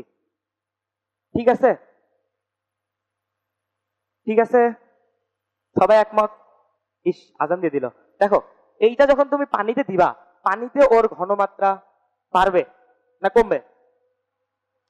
পানিতে যখন দ্রবীভূত হয়ে গেল, পানিতে ওর দ্রাব্যতা ঠিকই বাড়তেছে, কিন্তু আমরা জাস্ট ওই যে বস্তুটা আছে, ওই যে কি বলে এটা কম্পাউন্ডটা আছে, ওইটার দ্রাব্যতা বা ঘনমাত্রা যদি আমরা নির্ণয় করতে চাই তখন জাস্ট কি হয় বলতো? আমার কাছে মনে করো 1 কেজি ছিল, দিয়ে দিলাম 1 কেজি থাকবে, একটা দলা পাওয়া গেছে মনে করো 5 গ্রামে, বাকিটুকু দ্রবীভূত হয়ে গেছে, কমে গেল না? সেই জন্য মনে করো আমরা মাইনাস এস দিয়ে একটু বুঝাই, মাইনাস এস না প্লাস এস দিলেও সমস্যা হয় না, বুঝছো? এইটা হচ্ছে এক্স এস, এইটা হচ্ছে ওয়াই এস। এখন ভরক্রিয়া সূত্র থেকে আমরা কি জানি? K S P is equal to X S to the power X into Y S to the power Y. এইটা হবে হচ্ছে X to the power X Y to the power Y into S to the power X plus Y. এইটা হচ্ছে কে S P. এই সূত্রটা always MCQ use করবা, রিটেনে use করতে যাবা না। ক্লিয়ার? কোশ্চেন লিখো। 200 মিলিলিটার, আমি লিখে দিই, 200 millilitre 1.3 10 inverse 3 molar AgNO3, 100 millilitre 4.5 10 inverse 5 molar Na2S। দ্রবণদ্বয় মিশানো হলো, দেয়া আছে KSP of Ag2S 1.6 10 inverse 49। Question হচ্ছে অদক্ষেপ পড়বে কিনা।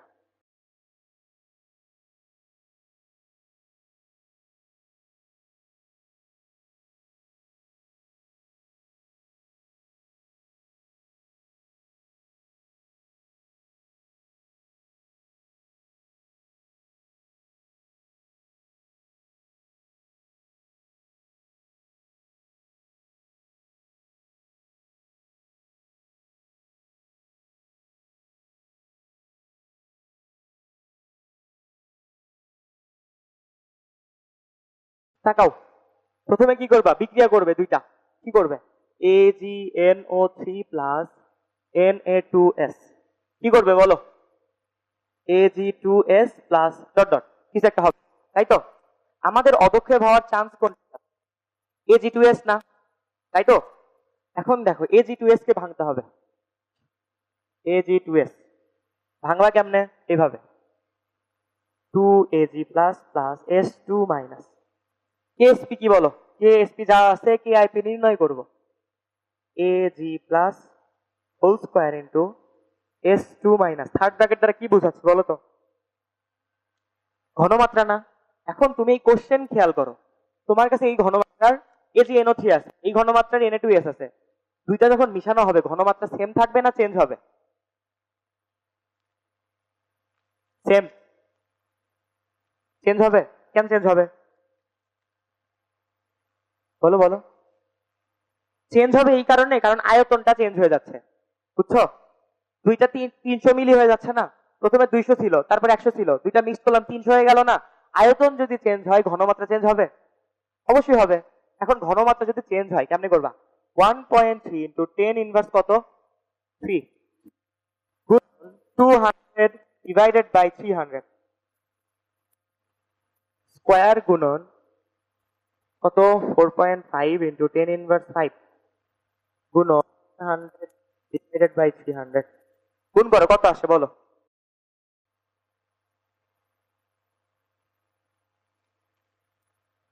কেউ করছো?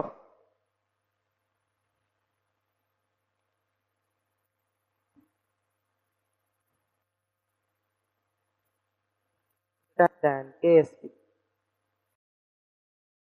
বলো, KIP KSP থেকে বড় হইলে কি হয়, পদক্ষেপ পড়ে নাকি পড়ে না?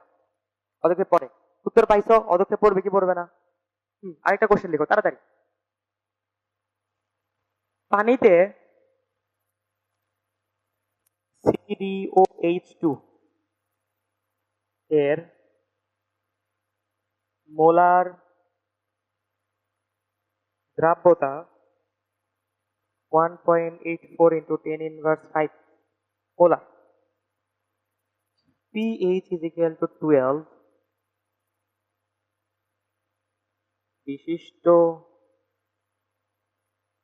বাফার দ্রবণে CdOH এর দ্রাব্যতা কত?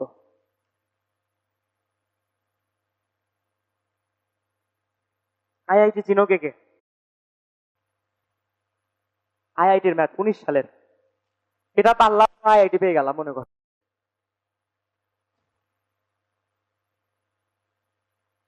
নাও নাও তুলো, sorry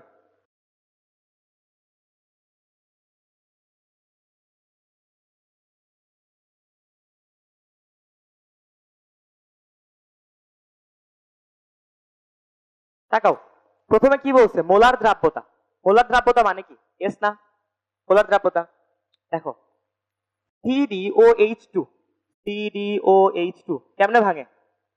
Cd2 plus plus 2OH minus, এভাবে না? এটা কি হবে? S, এটা হবে 2S। তার মানে এটার KSP কত হবে বলো তো? 4S কিউব না? এটা তো মুখস্থ একদম, 4S কিউব। নাকি আবার বিস্তারিত বলবো? বলবো না, 4S কিউব। বলো তো তাহলে KSP কত হবে? 4 গুণন 1.84 ইন্টু 10 ইনভার্স 5 না? Whole cube. বলো কত আসে? 2.49।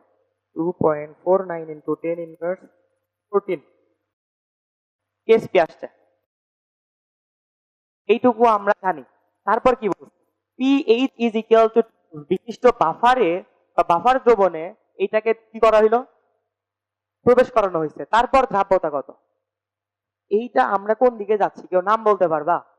সম আয়ন প্রভাবের দিকে না? কারণ কি এর মধ্যে OH আছে, pH এর মধ্যে OH আছে, সম আয়ন হয়ে গেল না? বুঝছো? তোমাদের কিন্তু লুকায় লুকায় সম আয়ন পড়াচ্ছি আর কি, নাম বলি নাই।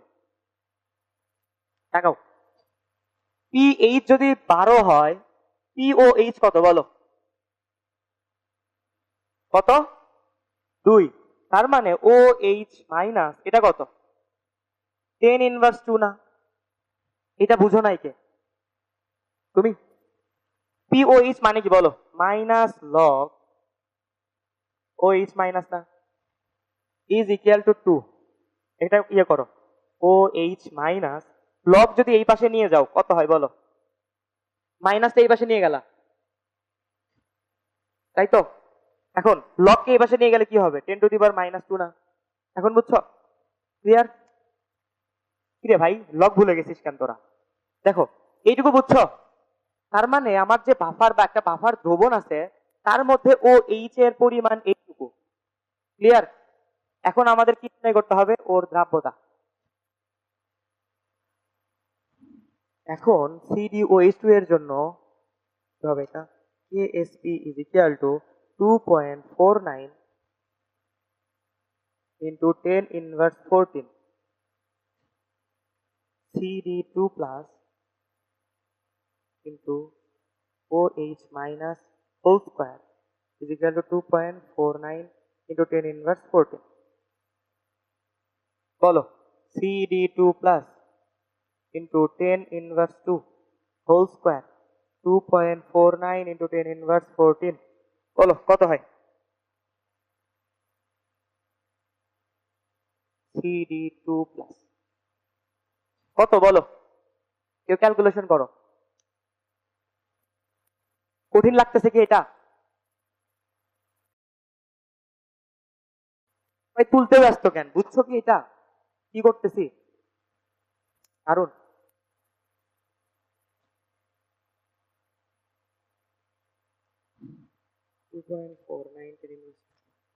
2.49 into 10 inverse 10 মোলার। তুমি তাকাও কি করছি দেখো।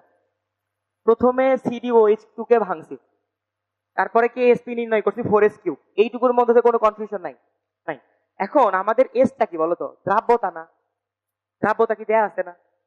তার মানে এইটা আমরা যদি এইভাবে গুণ করি তাহলে কি পাই? KSP পাই না? তার মানে CdOH2 তুমি যেখানেই রাখো না কেন KSP এর মান কখনো চেঞ্জ হয়? KSP কি ধ্রুবক না? এটা নির্দিষ্ট তাপমাত্রা। KIP ধ্রুবক না, কিন্তু KSP তো ধ্রুবক, নির্দিষ্ট তাপমাত্রা, এটা তো জানো। তার মানে এইটা আমরা জানি ধ্রুবক, এইটা অলওয়েজ সেম থাকবে, তাই তো? এখন এই পর্যন্ত আমরা বাফারের মধ্যে প্রবেশ করাই নাই। এইখানে দেখলাম বাফারে প্রবেশ করানোর জন্য, এইখানে এসে দেখলাম বাফারের মধ্যে OH মাইনাস হচ্ছে এইটুকু। এইটুকু বুঝছো? PH থেকে কেমনে গেছি? PH যদি 12 হয়, POH হচ্ছে 2, এইটুকু তো জানো। সেখান থেকে OH মাইনাসের ঘনমাত্রা 10 ইনভার্স 2, এইটুকুতে তো সমস্যা নাই। এখন আমরা যে বাফারটাতে প্রবেশ করাইছি না, সেই বাফারে OH এর পরিমাণ এতটুকু এবং তার KSP অলওয়েজ সেম এইটা। সেইখানে আবার জানি এইটার সাথে এটা গুণ করলে KSP হবে অলওয়েজ, এবং এটা ধ্রুবক। তার মানে আমি কি এইটা পাবো না? কারণ এইটা বাফারের মধ্যে অলরেডি জানি। বুঝছো এখন? তার মানে আমি জাস্ট এইটা পাইলাম। এখন তুমি কি করতে পারো? চাইছে তো CdOH2 এর দ্রাব্যতা, আপনি এইটা বের করলেন কেন? এই কোশ্চেন কার কার আসছে বলো মাথায়? আচ্ছা, কোশ্চেন আসা ভালো। এখন তুমি যে কোশ্চেনটা করছো সেটা হচ্ছে CD2+ এর সাথে CdOH2 এর সম্পর্ক কি। যেই পরিমাণ CdOH2 ভাঙবে সেই পরিমাণই তো CD2+ থাকবে, তাই তো? তার মানে এটা যদি মনে করো তার মধ্যে 3টা ভাঙছে, 3টাই তুমি পাবা। এটা কি 5টা ভেঙে এটা 3টা পাবা? 2টা কই গেল? তার মানে এটা তুমি যেই পরিমাণ ভাঙা পাবা ওইটা সেই পরিমাণই ভাঙছে। ক্লিয়ার? তার মানে এটা যে পরিমাণ পাইছো ওইটাও সেই পরিমাণই পাবা। তার মানে এটা আর এটা দ্রাব্যতা সেম, বুঝছো? দেখো আইআইটির কোশ্চেন করাইছি, মজা নাও, বাসায় যে ভাবনিও আইআইটির কোশ্চেন করে আসছে। এটুকু শেষ। আর একটু লিখে নাও এক লাইন, সেটা হচ্ছে আয়ন শনাক্তকরণ তোমরা পড়বা। কি কি পড়বা? Copper 2+, aluminium 3+, zinc 2+, Fe2+, Fe3+, sodium plus, এবং অ্যানায়নের মধ্যে হচ্ছে sulphate carbonate chloride, sulphate carbonate chloride. এবং এগুলা যদি একটাও নাও পড়ো, মনে করো তোমার বাসায় বিয়ে লাগছে, পড়বা না একটাও, অবশ্যই যেটা পড়ে আসবে সেটা হচ্ছে NH4+, নেসলার বিকারক। অবশ্যই, শুধু এখন না, অ্যাডমিশনেও এবং এইচএসসি পরীক্ষার আগেও। ক্লিয়ার? শেষ? আচ্ছা, আজকের মতো এই পর্যন্তই। আমার জন্য দোয়া করবা, তোমাদের জন্য দোয়া থাকলো। আল্লাহ হাফেজ। ও আমার পরিচয় দেওয়া হয় নাই, আমি এস এম শাহনওয়াজ, RDA তে পড়তাম শেরপুরে, আর কলেজে আজিজুল হকে পড়ছি, আর আমি এখন বুয়েট সিভিল ইঞ্জিনিয়ারিং আছি।